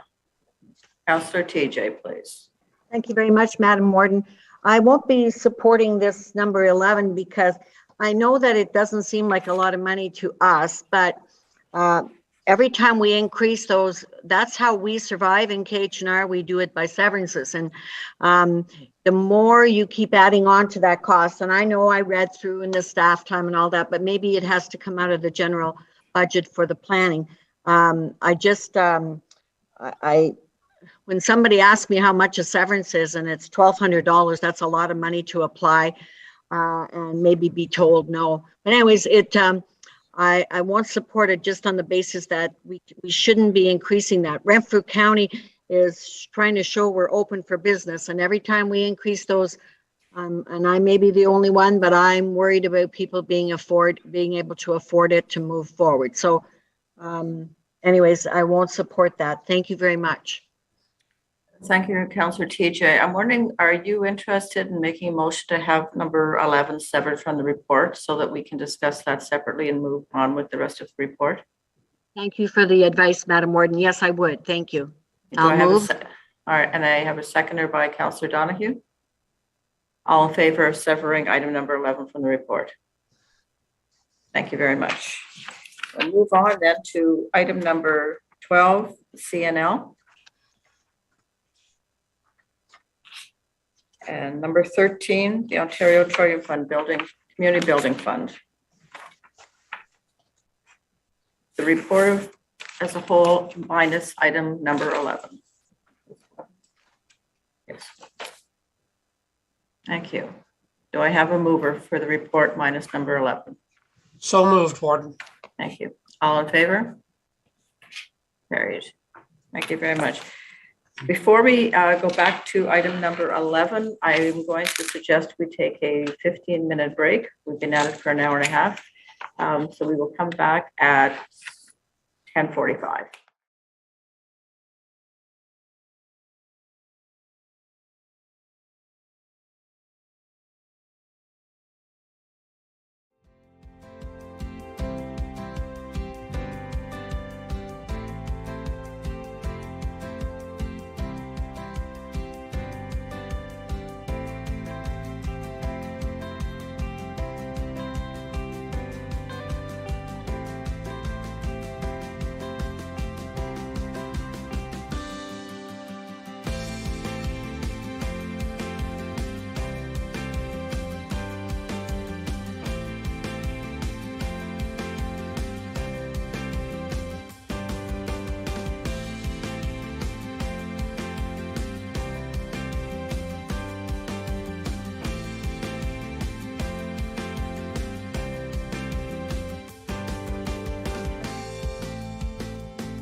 Well, we're back live, and again, I hope you enjoyed your 15-minute break. We are going to go back to item number 11 that was found in the Development and Property Committee's report, the planning tariff of fees bylaw.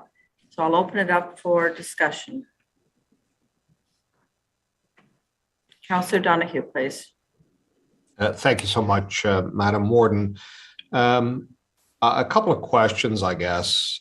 So I do note, I'm not sure if this came to council or if perhaps I was watching one of the D&P committee meetings where there was discussion about this. And of course, when, if in fact, that the county adopts a fee for the preliminary inquiry, should that advance to a consent application, that fee would be applied to the consent fee. I'm just wondering if perhaps Mr. Kelly or if there's further staff present, typically what percentage of preliminary inquiries, or average perhaps would be a better way of stating it, do not continue towards fruition or terminate at a preliminary inquiry stage versus advancing to a consent application? Dr. Kelly, please, sir. Through you, Warden, I don't have those exact percentages, sir, and I'd be without. I'd rather not provide a guess to that. Most do in some fashion at some point. It's left to the homeowner to go through studies and requirements that are listed in that general inquiry, or they just abandon the inquiry altogether. So it's hard to suggest that it's the results of the general inquiry that they abandoned the file, or if they went through. So I will have to get that information for you in a more precise manner. So. Parliamentary Council Donahue, please. Thank you, and just certainly in following up, and thank you through you, Madam Warden, Mr. Kelly. I do appreciate that, and I am of a mind that it is probably a small percentage. Certainly, I understand the sensitivity Mr. Kelly has to disclosing any information that perhaps would be a guess or speculative. But a couple of things. So, with respect to Councillor TJ's comments when we were reviewing the D&P report as a whole, I'm not really persuaded that the $100 increase in the consent application is particularly onerous. I cannot imagine that on what the value of a severed property may be, that extra $100 on top of a current $1,100 fee would dissuade anybody. We have seen certainly in the annual tracking report that brought forward all of the numbers from 2021. I think perhaps we might have seen a doubling or close to a doubling. Unfortunately, I don't have it open in front of me, but there were substantial more consent applications in 2021 than I think at any time that I've sat on county council. So we are also aware of the out-migration from dense urban communities into the more rural areas. We certainly are aware of that. So I think that with respect to the increase of the consent application fee from $1,100 to $1,200, I'm not in opposition. Finally, then, I do wonder when staff have brought forward an estimate of the time spent on a preliminary inquiry of $300, if there is anticipated or if we are to entertain a recovery of that fee, I'm not sure why we would downgrade it to $200 or anticipate only 2/3 of the cost. I would suggest that it would be cost recovery, and even though I'm sure that is an average, the complexity perhaps of the preliminary inquiries may vary, but it seems to me if the average is $300 then the fee should be $300 rather than simply recovering 2/3 of that fee. And as I'd said at the outset, I think that the initiative to begin a preliminary inquiry in probably the vast majority of cases will ultimately lead to a consent application. And if that is sufficient to dissuade it, then I wonder whether there was a great deal of fervor to begin with. So I would support the fee to apply to preliminary inquiries, but would certainly prefer that it be the $300 figure. Thank you very much, Councillor Donahue. Director Kelly, did you want to make a comment regarding the $200 or $300 fee? Through you, Chair. No, as there was no question particularly on that, I think I'll just let it stay at that. It was a, okay, no, I'm going to make a comment. The average was 300. We thought we would be more as an introductory fee, that we'd start at 200 and see how that went, and to be better than the other municipalities, I guess, at this point, really, just be lower than the average of the other municipalities of similar ilk. All right, thank you very much. Councillor Brose, you're next, sir. Thank you, Madam Warden, and I do agree with Councillor Sweet that at least for me, and I know for my council, planning is a bit of a minefield. And I certainly would like an opportunity before voting on this to take it, to have a chance to go back to my staff and go through some of these fees so that I understand a little better how it applies to our residents and how they feel about some of the potential increases. So I'd like to make a motion to defer to next month's March meeting before making a decision on this. All right, I have a mover that we defer item number 11 to the March County Council meeting. Is that what you're asking, Councillor? Yes, Rose? that's correct. Do I have a seconder? Councillor Murphy. Any further discussion? Councillor Emo, please. Not opposed to the motion at this point, subject to an answer. I think I know the answer. I think this doesn't cause any difficulties for us under the Planning Act or any other acts. It's simply an internal matter of setting a schedule of fees, and I just want that confirmed. Director Kelly, can you confirm that for me? Yeah, I don't see anything. I mean, no, it doesn't. I mean, we're finishing up some zoning bylaws at the moment and working through all those zoning bylaws and official plan. It just defers or goes down the line of these fees. We, as I guess easier said, the genesis of all this conversation was done at budget workshop. And at budget workshop, the planning division through the GMP budget showed that there were some budget pressures of about $10,000. There's a proposal that from budget workshop to bring this back for consideration. So what you see is several increases to the fees already. We've done a few things differently now, or doing a few things differently in planning, and have hired new staff and have again those pressures to move forward with fees to help out pay for those applications that have become a lot more complicated, a lot more thorough in the last few years. So pushing it down the road absolutely creates more financial pressure to us. But of course, at the whim of council, we are here to serve. Thank you very much. So I know Councillor Murphy, you had your hand up, but I did see Mr. Morrow. Mr. Morrow, did you want to respond to Councillor Emo first, and then we'll go to Councillor Murphy? Thank you, Warden, and through you to Councillor Emo. Maybe just to answer the question a little bit differently that Reeve Emo posed, and the authority to create the tariff of fees does come under the Planning Act. So we are in alignment with that authority, like many other municipalities. Secondly, until such time that there is an amendment or a change to this, the current bylaw remains in place, and we continue at the staff level to follow those rules. So I'm wondering if that helps answer that question. It does. Thank you. Councillor Murphy, please. Thank you, Madam Warden. I was going to ask the exact same thing that James just asked. I would like to take this back to my council. I know that we've been touting the fact that if you want to do a severance in Bonnechere Valley, that you can contact the county, and that the pre-consultation is free and people really seem to enjoy it. It is actually the only thing in this tariff of fees that I was sort of questioning. I have just been through a severance, and I'd like to thank Director Kelly and his staff. Made it so easy on me. They were very quick to respond.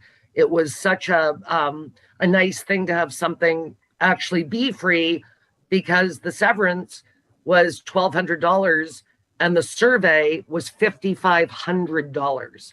So at that, are we pricing people out of severing and potentially building and increasing our tax base? So I would really like to take this back to my council before I say yay or nay. My gut reaction when I read it, just because I've just been through it, was absolutely not.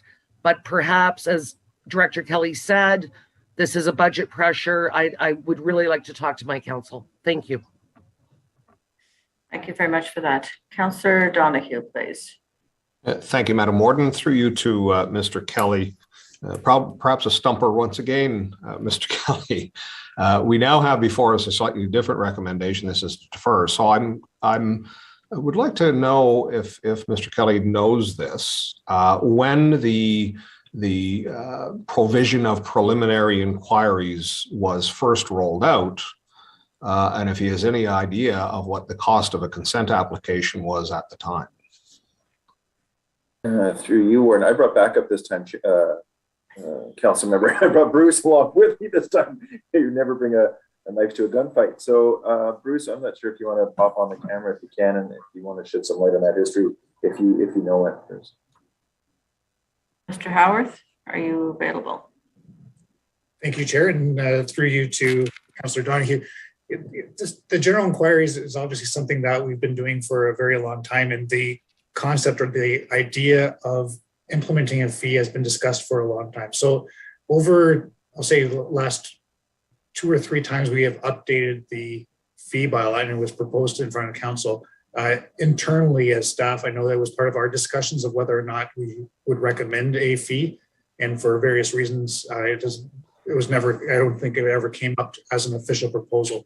But our fee for consent applications over the last number of years, I think when I first started about 15 years ago, the fee was around $900 for a consent application, and it has been raised by $100 every 2 or 3 years over the last, let's say, 6 years. And so that's sort of, we're following that trend in this case. Last time the bylaw was updated was in 2019. So, here we are 2-3 years later, and we're proposing another $100 fee increase to the actual application itself. And as Councillor Murphy just mentioned, it is getting more expensive to do things, and the cost of the application, even at $1,200 or $1,300, is relatively small compared to the overall cost of creating a new lot. So there is, in addition to the fees that the county has, you are sometimes local municipalities have additional fees. There is the surveying cost, which is usually significantly higher than the actual application cost, and then there's legal fees as well on top of it. So it does end up being a pretty expensive process to create a lot in Ontario, but it is part of our process, and we're cognizant of our costs and our time of what it costs us to review these applications and do our due diligence reviewing those applications. Thank you very much, Mr. Howarth. Supplementary, Councillor Donahue. Thank you, Madam Warden, and thank you for a very comprehensive answer through you to Mr. Howarth. Much appreciated. What I was trying to arrive at is certainly the costs to do a severance will have increased dramatically, and not perhaps to be prejudicial, but I'm pretty sure that the meter for an R plan probably begins north of the actual cost of a consent application. So there are substantial costs. On top of that, there is, I believe, substantial appreciation on the value of severed properties, regardless of what the intended use may be for a severed property after the successful consent is granted. So ultimately what this boils down to is that cost pressures have continued to increase. I certainly understand the sensitivity perhaps amongst, bless you. Councillor Donahue, if I could just interrupt you, I don't know whether or not your argument really would be under the motion that we're on the table right now, which is a motion just to defer. It is. All right, keep going then. So we're motioning, ultimately I was just arriving at that point, Madam Warden, which is we are motioning to defer this so that we can each seek input from our councils. The council for the county of Renfrew is responsible for planning issues. And what I would say is what we are determining in the initial question that was before us is whether we wish for ratepayers to pay for these preliminary inquiries or whether it's appropriate for there to be a user fee. As the body that is tasked entirely with making that determination, whether it be now or a deference, I believe it is incumbent upon us as the council, and I am of a mind that this should be a user fee now with the increased cost associated with it, rather than as a levy on the ratepayers. It's almost similar to the discussion about growth. So for that matter, I'm opposed to deferring and would much prefer that the question be dealt with today. Thank you very much for that. Is there any, Councillor Hunt? Thank you, Madam Warden. I agree with Councillor Donoghue. I'm opposed to deferring it. We have been discussing this for some time. The consultant's report on the planning department showed that inquiries was consuming a huge proportion of the planning department's time. And I think even at the numbers that Craig and Bruce have put forward, according to the report, might even be on the low side. I certainly am in favor of growth paying for growth. Therefore, if you go for a severance, you should pay the cost that is incurred and not have your neighbor who probably cannot afford it paying for it. On page 194 of the reports, it said the basic premise is that the general taxpayer should not be subsidizing individual applicants. And I fully agree with that. I think for inquiries to set a fee, and then if you take it forward, therefore meaning that you're serious about it, you have that reduced from the overall fee. I do also support Councillor Donoghue's suggestion that it be at actual or closer to actual cost, which would be $300.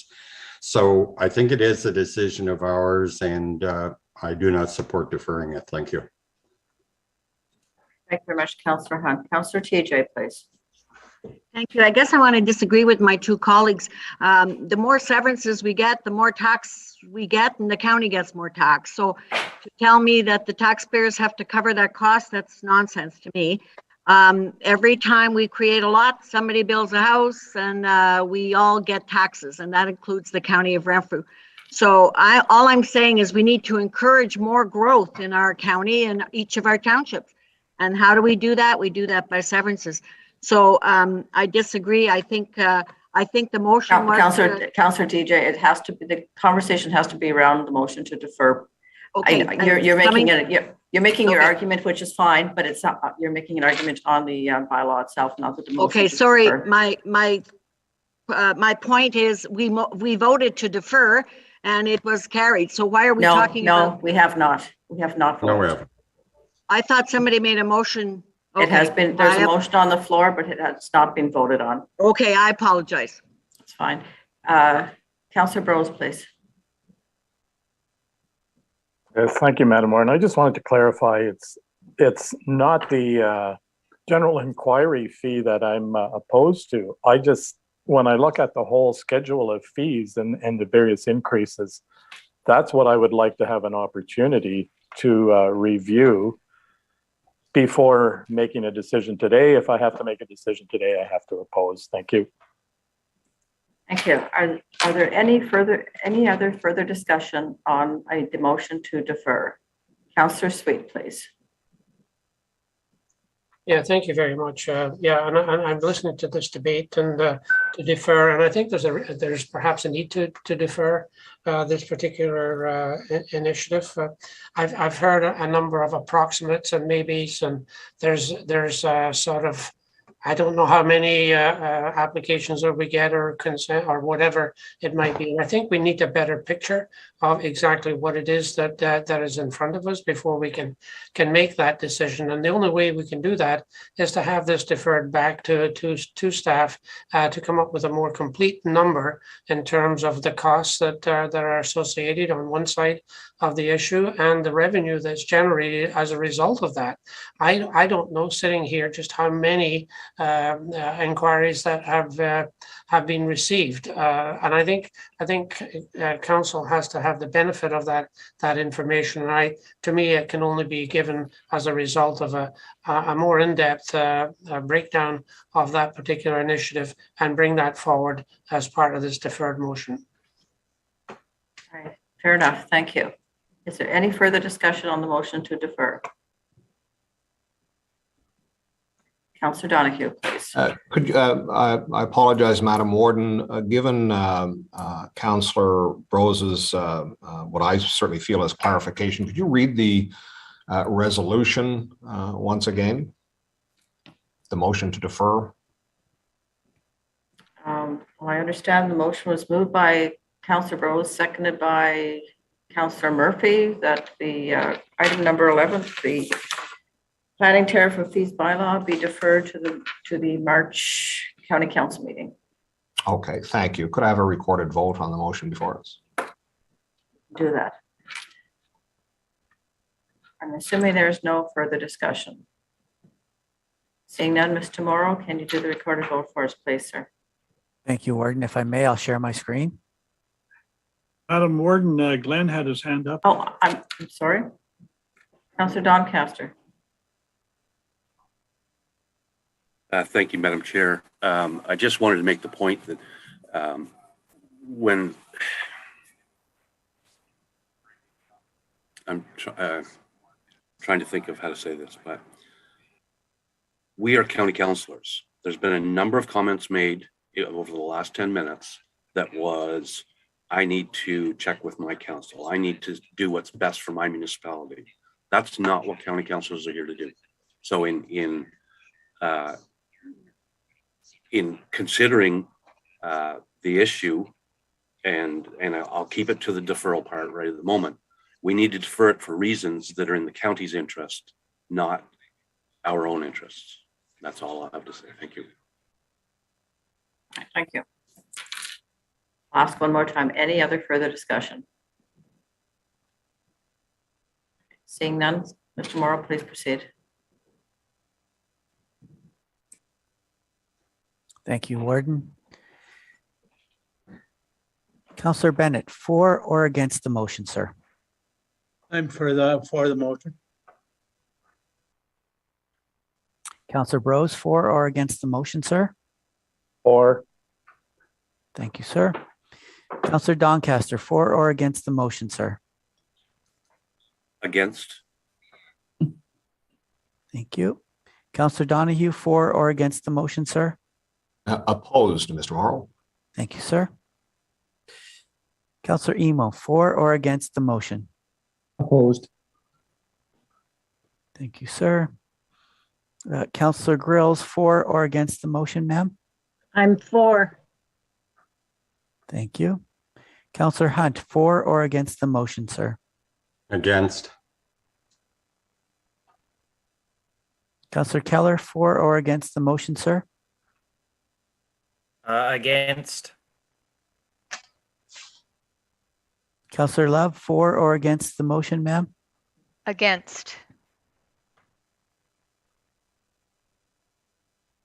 Councillor Lynch, for or against the motion?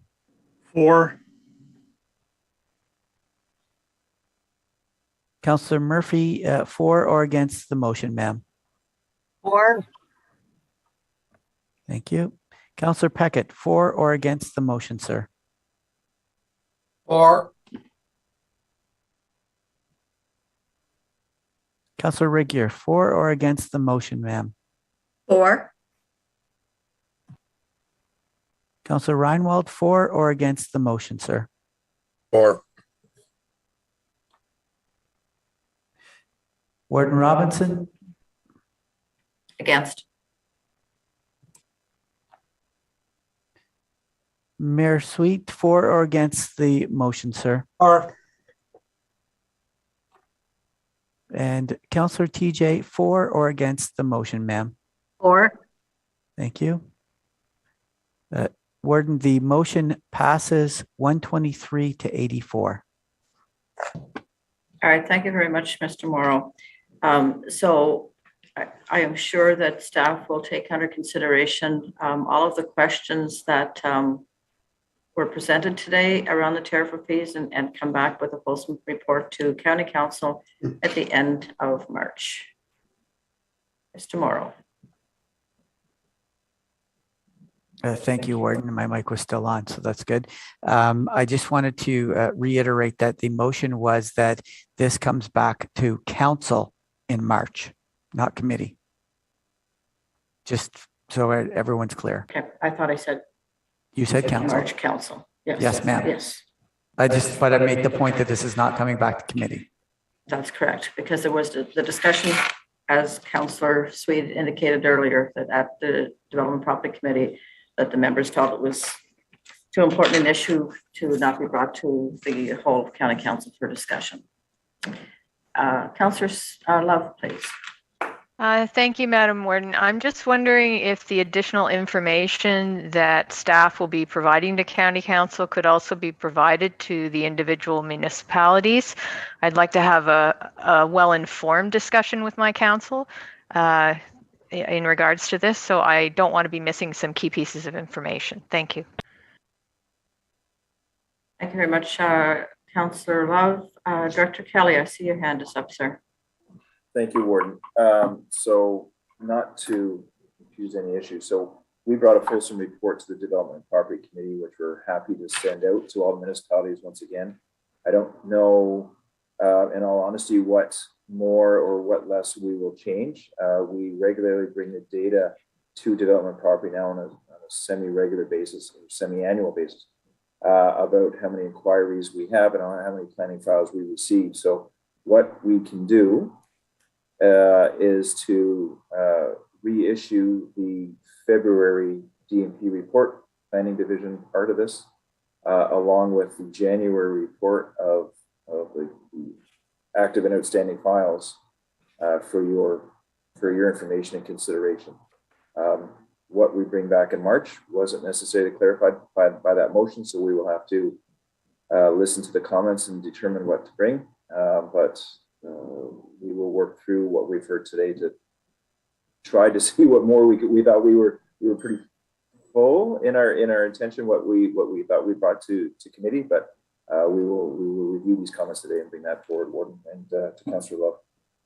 All right, thank you very much. And I wasn't suggesting the report that was presented to the Development Property was not fulsome, but I think that we've had a few questions here today that we did not have the answers for.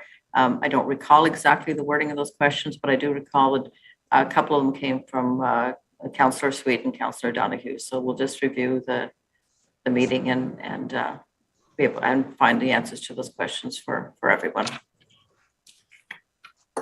Thank you very much. Now our last committee report. Check my time. Okay. Councillor Murphy, the Finance and Administration Committee report, please, ma'am. Thank you, Madam Warden. Members of County Council, we, your Finance and Administration Committee, wish to report and recommend as follows. Under information, the March meeting of County Council at this point will be a hybrid meeting in person and virtual. Obviously, further details will be provided closer to the meeting. Number 2 is council remuneration. Number 3 is the AMO 2021 Statement of Remuneration. Number 4 is the Board of Health 2021 Statement of Remuneration. Number 5, as the Warden stated in her address, the Roma delegations as listed below, and quite a lot got done at Roma, I think, between all 17 of us and our wonderful staff. Number 6 is the 2022 final budget. Again, as the chair of F&A, thanks for making the budget pretty easy to get through. Number 7 is the municipal benefits, the contribution holiday. Mr. Foss gave us the great news that we had a premium holiday for 1 month beginning February 1st, 2022. Don't often get good news like that. Number 8 is the FIR. These are the FIRs from 2020. Number 9 is the Provincial Offences Administration backlog. Number 10, Council Remuneration Bylaw, Resolution number FACC 22-02-16, moved by the chair, seconded by committee, that the County Council adopt the revised bylaw for the remuneration of members of the Council of the County of Renfrew effective January 1st, 2022, and further that bylaw 2022-21 be repealed. And the background is there. It is a 1.75% increase. Because I know we all do this for the money. Number 11 is the Municipal Modernization Fund Intake 3, Resolution number FACC 22-02-17, moved by the chair, seconded by committee, that the council adopt a bylaw to authorize the warden and clerk to enter into a transfer payment agreement in the amount of $317,491 with Her Majesty the Queen in Right of Ontario, as represented by the Minister of Municipal Affairs and Housing, for the Municipal Modernization Fund Intake 3, and the background is there. Number 12 is the a procurement of goods and services policy, resolution number FACC 22-02-19, moved by chair, seconded by committee, that County Council approve the revised policy GA01, procurement of goods and services, and further that a bylaw to amend bylaw 59-02, corporate policies and procedures for the County of Renfrew be adopted. And the background is there, talking about bids and tenders for digital procurement, which, as we all know, is the future we are in. Number 13 is employment bylaw number 1, resolution number FACC 22-02-20, moved by chair, seconded by committee, that County Council approve the following changes to employment bylaw number 1, effective January 1st, 2022. A, Article 4, rates of pay, a 1.75% wage increase for all non-union staff except students as outlined in Schedules A and B. B, removal of the clerk cashier disclosure, courtroom clerk monitor, and general clerk cashier from Schedule A at Group 3 in the salary grid, removal of the collections clerk from Schedule A at Group 4 in the salary grid, and addition of court services specialist in Schedule A at Group 3 in the salary grid.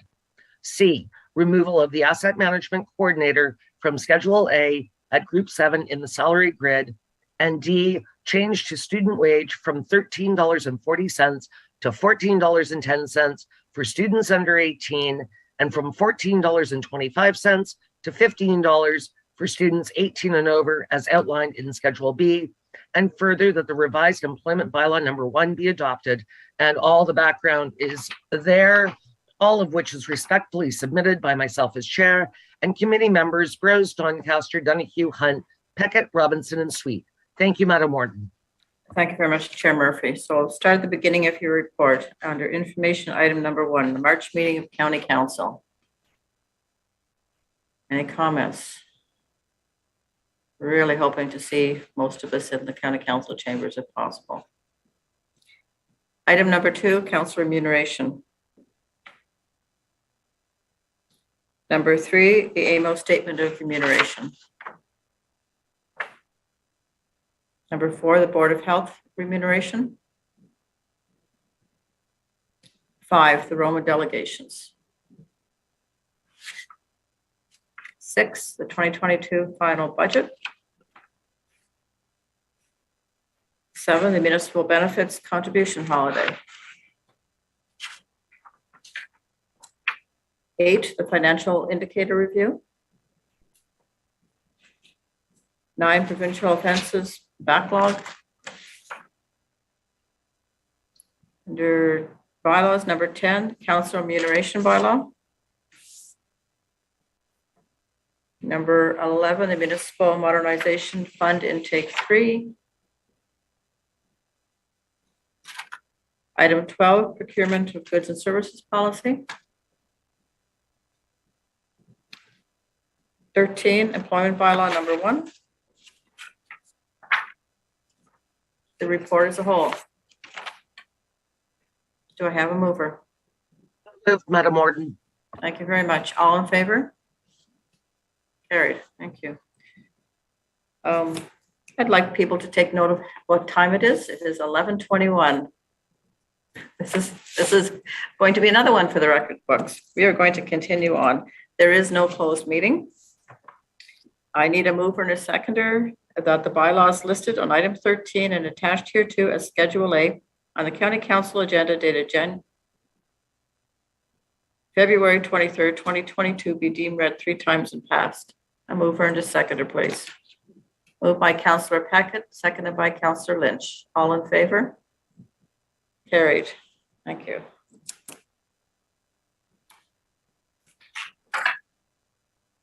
Now we'll move on to reports from representatives. I will start with Councillor Emo and Amo, please, sir.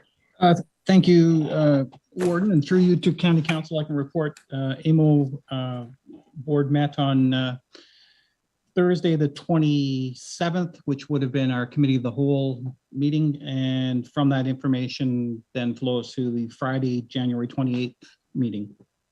We reviewed the financial statements, just bringing to your attention the AMO virtual conference generated a surplus of about 188,000. Costs were down about 37,000, and with that, it was a success, and planning continues for this year's conference. The next paragraph talks about our budget. The budget was approximately $8.8 million, and we have a surplus of around 1.5 million right now. Should note that AMO has applied for and received federal funding due to the pandemic to the tune of about $891,000. Caucus highlights, the common threads, again, healthcare discussions, the housing report that was released shortly after this meeting. There was some concern that because it was such an urban-centric report, with Mr. Lawrence being the chair, that rural and Northern Ontario would not have a voice. And the one-size-fits-all, very worried about the one-size-fits-all approach to government policy. Membership report, the invoices went out, and about 14.2% of the membership has been received, which is about the same as it was this time last year. Audit committee, when Jamie McGarvey assumed the role of president because Graydon Smith has moved to running for provincial politics, Jamie could no longer sit on the audit committee, and Gary McNamara, a former president, filled the spot of the past president on that board. Presentations, we received a presentation from Mind Beacon with regards to mental health support for municipal employees, and I think your administration has received information about that as an option for staff. Waste Management Task Force reported they're going to be looking at clarifying new items for designation under the Resource Recovery and Circular Economy Act. And they're going to try and get some clarity and progress on food waste and organics. That's one of the next larger sections of your waste disposal system that is being targeted to try and pull that out. And also some more resolution, more solutions for single-use items and plastics, film plastics. Just want to note, municipal governments have supported the transition to full producer responsibility for waste. There has been progress on paper products and packaging, electronics, and electrical equipment and batteries. It should be noted Ontario still lags in meeting national commitments, and also our previous strategies, the goals that were expressed in those, ours meaning the province, and in comparison to other provinces as well. So it's a significant expense for municipalities, and landfill capacity is diminishing. And as I noted previously, focus includes adding additional electronics and electrical equipment, hazardous waste, packaging, and mattresses and bulky items, furniture, carpets, and textiles. So all of you have waste sites, so you're very aware of those being issues that chew up space and time. And just some real quick information notes. The global e-waste market is expected to grow from 7.3 kilograms per capita in 2019 to 9 kilograms per capita in 2030. And so that's a significant product that we're going to try and capture and return either to the producer or to secondary markets. And an Economics Ontario report indicated that 61.1 jobs are created for every 1,000 tons of waste that's recycled.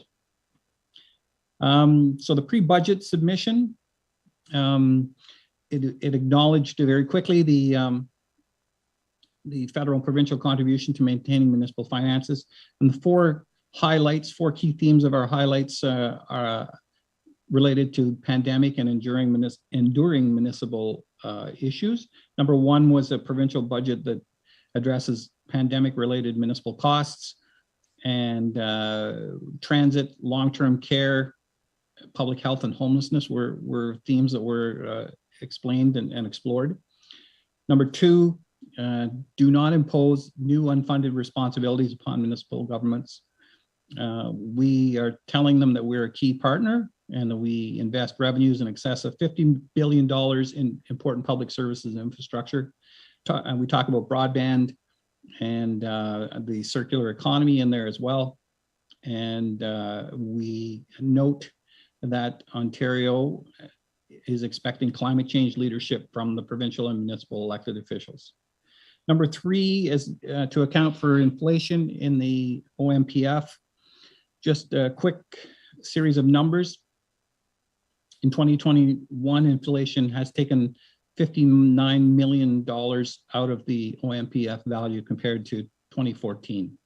And so we're calling on the government to recognize the impact of inflation. And then also in that section, there was some comments and observations on long-term care, cost sharing, emergency medical services, and childcare. And number four is to monitor the impact of future property assessment.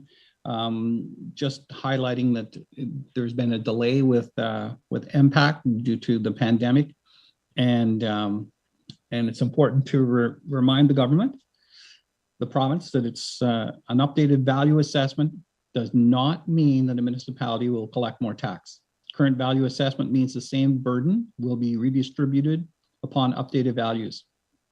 And we note that from 2001 to 2017, the residential share of property taxes increased by 9% compared to the non-residential, and that's worth about $2.5 billion in property tax.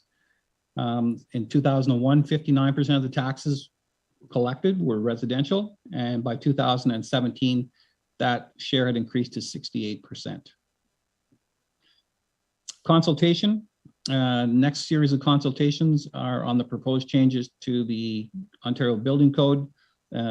Just as you can note, I commented on the fall consultations. The winter consultation is just to introduce new changes that have been brought forward by the National Construction Code. Resolutions, as of between November 7th and December 31st, 17 for property assessment, 17 for childcare. Health had 4 for COVID and long-term care, and 4 were about mental health and addictions and homelessness, and 2 resolutions on the funding of public health units. Infrastructure, there were 10 resolutions.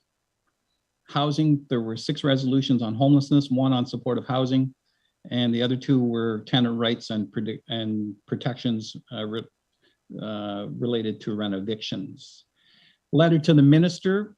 Went to Minister Elliott regarding public health funding and the importance of what public health has meant to Ontario during the COVID-19 pandemic, and that we are concerned about the cost sharing changes announced in 2019. This was again put together prior to some recent announcements, and so we were talking about mitigation funding, and then the third paragraph talks about the need for reliable funding, and that we should get back to talking about the reorganization that they were talking about prior to COVID. we've injected this into the conversation a number of times, both Councillor Love and myself at Roma and then at AMO, is that after the election, there's likely to be a new Minister of Health, and there has been a reluctance with the provincial government to share the minister's mandate letters, and we're quite concerned if that trend were to continue, and want to have as early a discussion about public health and governance of public health and funding of public health. The next letter was to Minister Clark, and it was ending homelessness and a proposal for a collaborative approach.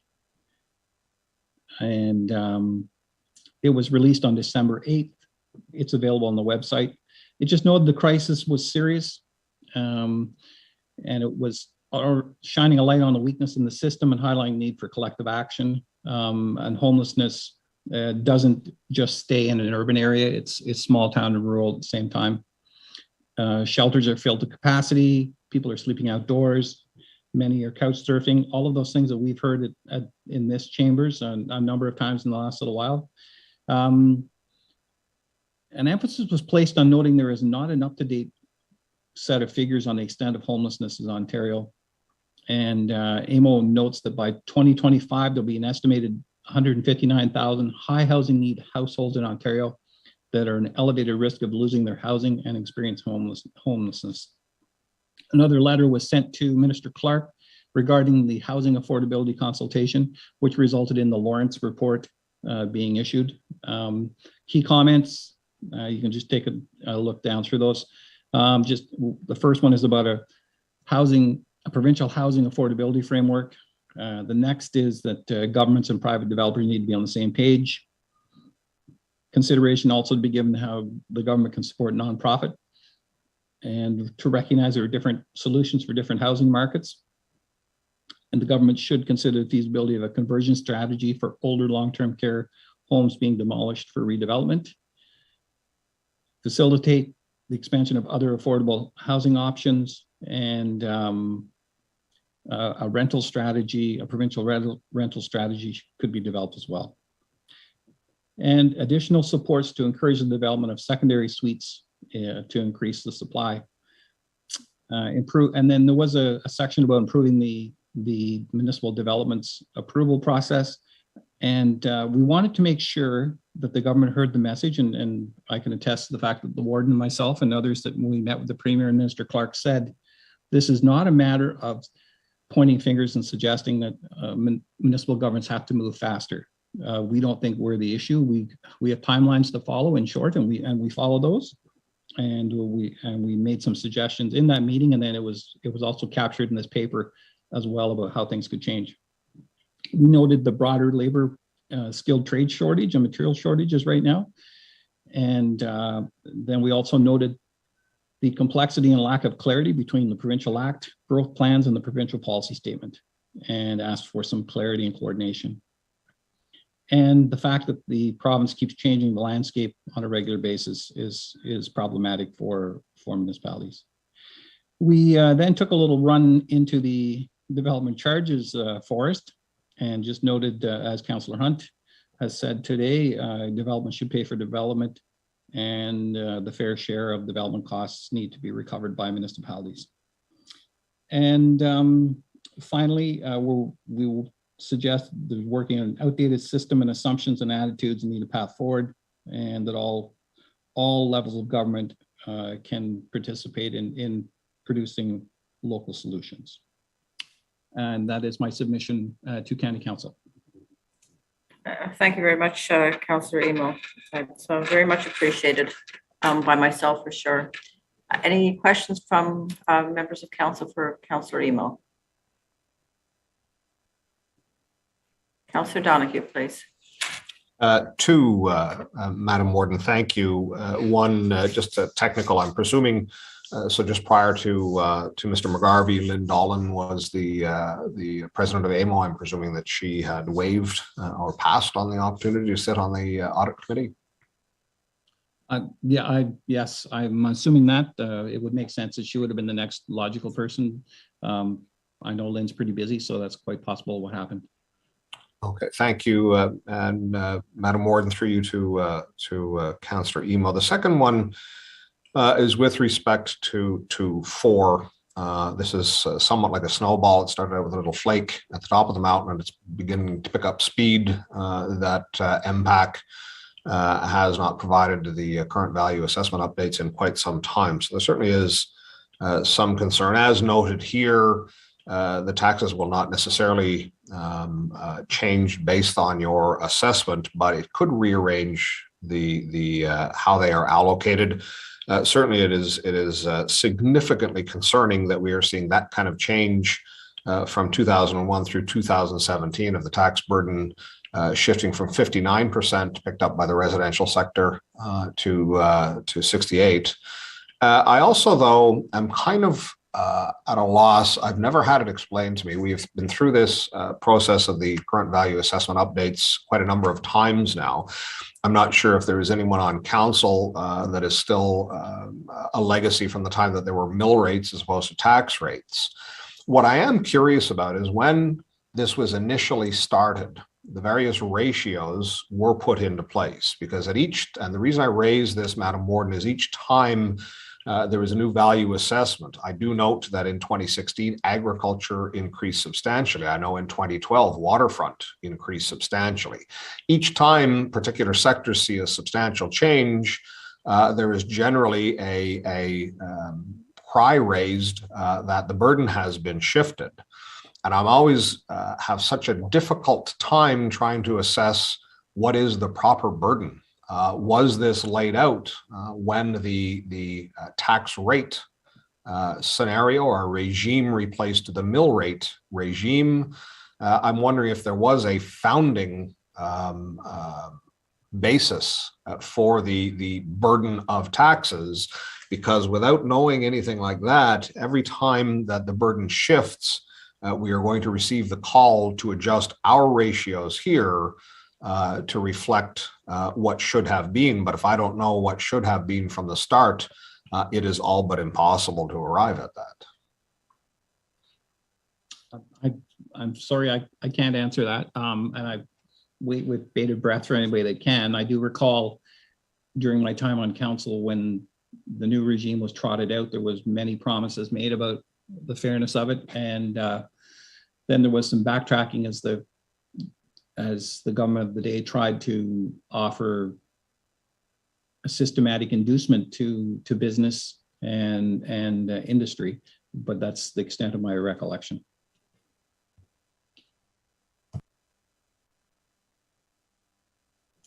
Councillor Donahue, please. Thank you, Madam Warden, and thank you, Councillor Emo. Valiant attempt. I wonder if that could be something that you could perhaps raise at AMO, just to get some notion of what the basis should be. And just to underscore that again, as I'd said, having significant farm holdings, the farm sector did receive substantial, mine probably across my properties.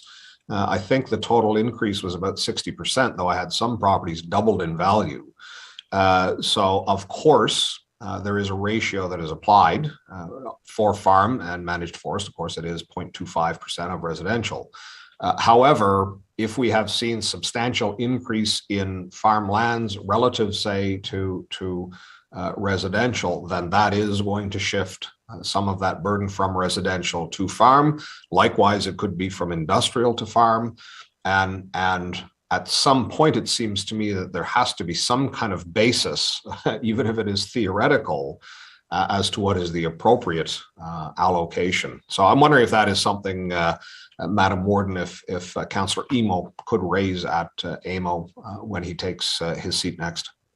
I will bring it up. I'll start internally within the rural caucus and work my way from there. Thank you.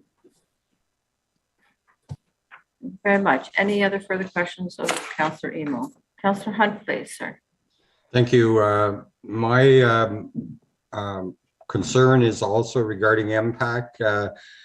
And it's, I agree with you, Peter, that we should not collect more tax dollars because of the recalculation.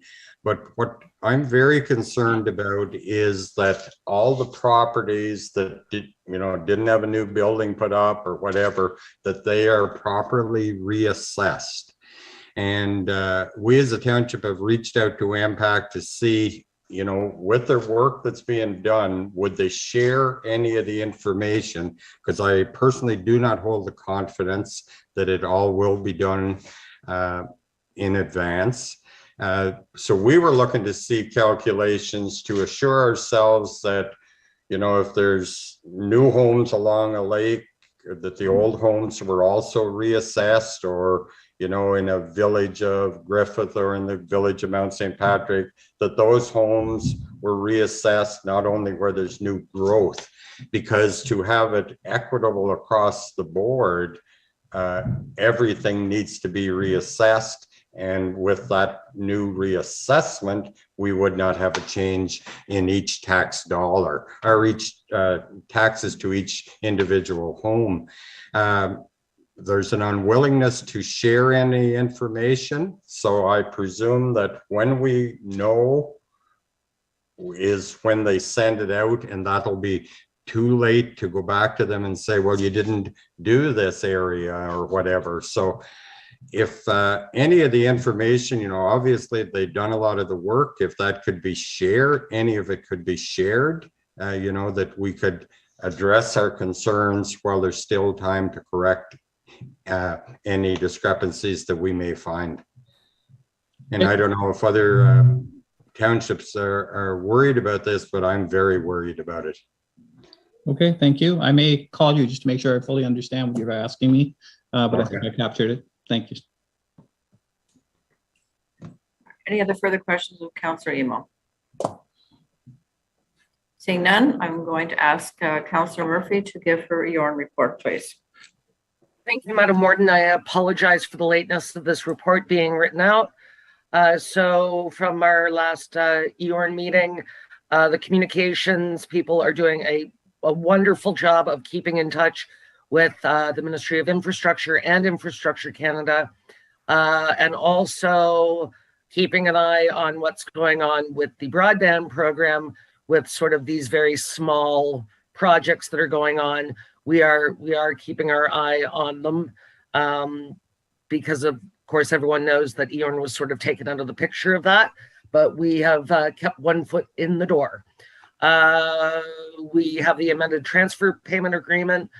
We have had a couple of delays, delays for duty to consult, delays for supply chain issues. And we all understand the delays in supply chain issues, through COVID. I know we use that as an excuse, but it is not, it is a reality.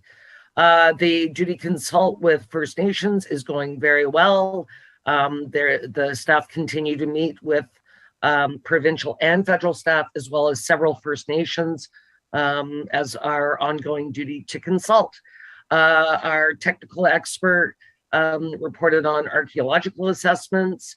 The shift that we've been going on now is, instead of new builds, which are expensive and they come with a lot of added bureaucracy, we're sort of pivoting a bit to try and do co-locations. So putting our own on or Rogers on somebody else's tower. The other thing that is going very well are uplifts. So these towers that are already there, they are getting upgraded. There were 5 new as of January 14th in the county, but by the time this report's done, there'll several more. I've even noticed a bit of a boost in my Rogers because I'm on wireless. So I will keep you apprised of that, but I think that this pivot is absolutely the way to go. And I saw Tom Peckett put his thumb up. I think that the less construction or huge construction we have to do, the faster this project will go. We got a financial update. Things are going very well. I did do a pre-budget meeting yesterday, so budgets will be out in April, and I will be happy to report on those. And we everybody knows the insurance coverage issue in the municipal sector. Since EORN and ECS are both considered municipal, we are in a hard market, and to offset a portion of the expected double-digit premium, staff elected to increase the deductibles. We felt that this was a very prudent way to go. And Madam Warden, that is my report respectfully submitted. Thank you. Thank you very much, Councillor Murphy. And I will note that EORN will be a delegation at County Council in May as well.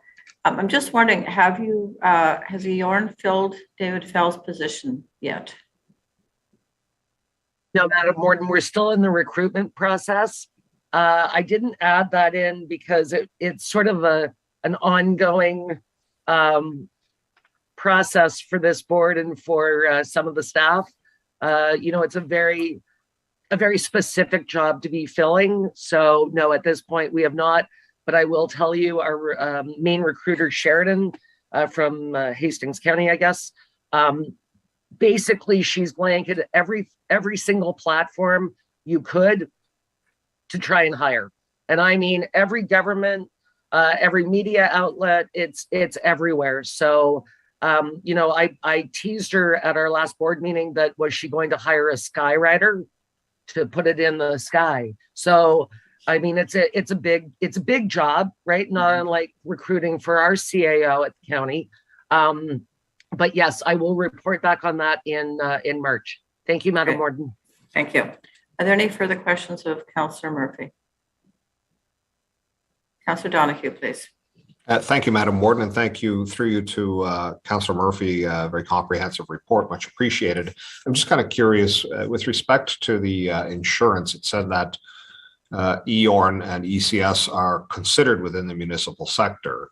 I'm just kind of curious about the nature, and I'm not sure, Madam Warden, through you, or perhaps there may be someone else at today's meeting. So is EORN a municipal corporation? Certainly the Municipal Act provides for municipalities to form corporations and in fact secondary corporations, et cetera. So I've never really understood, and maybe this is something that could be deferred to a future meeting, just to understand the nature of the relationship of the County of Renfrew to perhaps EOWC and to EORN. I'll take a stab at that, Madam Warden, but I would like to bring that back just in case I get it wrong. I believe because EORN is administered through a county, we use their auditors, we use all of that. I think that that's part of the issue, but also because a lot of the monies are contributed from the contributing municipalities. I think those are sort of two facets, but I will get you a proper answer at our next meeting, just in case I've screwed this up. Thank you. Excellent, thank you. Any other further questions of Councillor Murphy?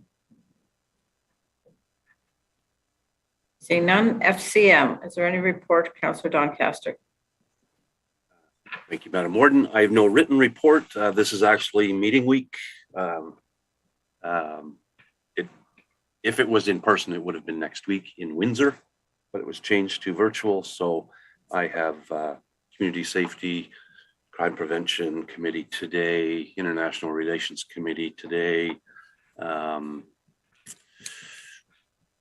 Rural Forum is on Friday. Committee of the Whole is next Wednesday, along with the board meeting. So I will have stuff for you next month. That's fine, because last month's report was quite large, so we'll call it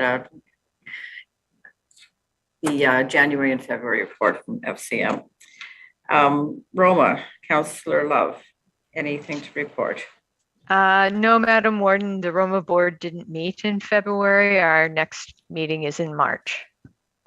All right, thank you very much, everyone. As we were listening to the reports, I was just reviewing the agenda, and I noticed that under bylaws, when we passed the motion for bylaws, F includes the tariff of fees bylaw. So what I'm going to ask is a mover and a seconder that we amend the motion so that the bylaws listed on item 13, except for item F, on the county council agenda dated February 23rd, 2022 be deemed read 3 times and pass. Anybody want to move and second that for me? Councillor Donahue, Councillor Emo, any further discussion? All in favor? All right. Thank you very much for your indulgence. Is there any notice of motions? Any members' written motions? Any new business? Councillor Murphy and then Councillor Hunt. She was a little faster than you this time, Councillor Hunt. See that? Because you steal things out of my brain, Brian. I'm going to preface my remarks by saying I fully understand that fire is not a county initiative. However, I hope that everybody is keeping their eye on these, the mandatory firefighter training. I read with interest that there's an article from North Algonquin Wilberforce, Killaroo, Haggerty and Richards, and Bonashir Valley on this, I'm going to say regurgitation and even worse of the 2017 firefighter certifications. This is very expensive. Our fire chiefs are having a meeting today at some point, I think. And Bonashir Valley is having a meeting on Friday because the province has only given us, or the Ontario Fire Marshal's office has only given us until February 28th to submit our comments. I don't know if everybody was on the 2 webinars with the Ontario Fire Marshal and the Solicitor General, but I will tell you, I asked the question, you know, he said, the Fire Marshal plainly said, we've met with all sorts of fire departments all over Ontario, and I asked, give me the names of the under 5,000 municipalities that you met with. He could not do that, and then stumbled into, and I'm going to go with the Tom Peckett here.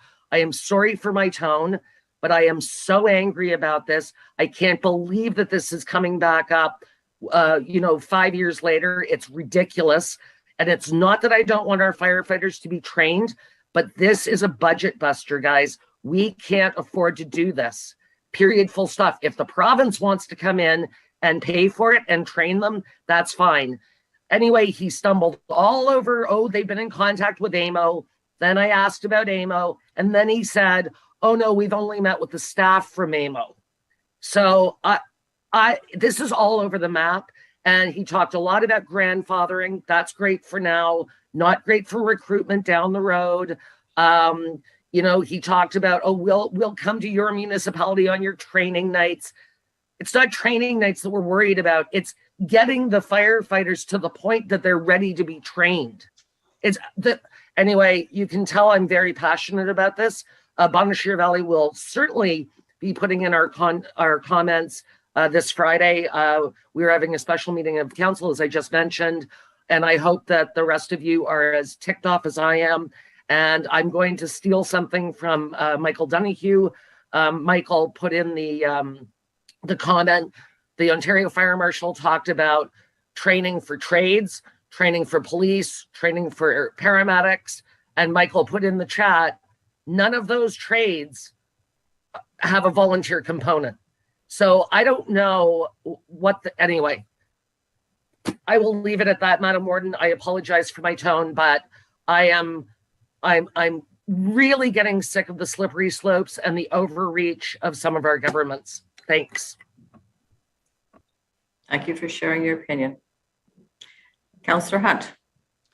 Thank you, Madam Warden. I was remiss when we went through the property and development report, item number 8, GIS services. I just wanted to extend a thank you to Jason for the wonderful job he did on explaining the new possibilities with an updated GIS system.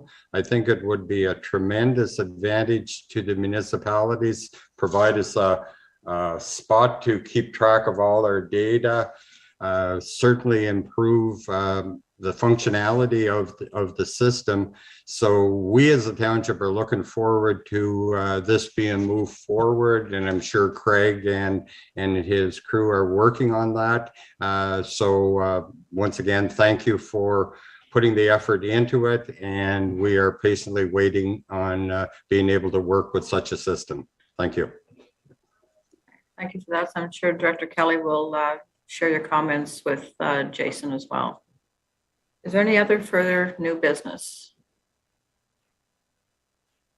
Okay. Seeing none, just remind everyone that tomorrow is Pink Shirt Day. Be kind, as we always are. I need a mover and a seconder that the bylaw to confirm the proceedings of the Council of the County of Renfrew at the meeting held on February 23rd, 2022 be now numbered, deemed read 3 times and passed. A mover and a seconder, please.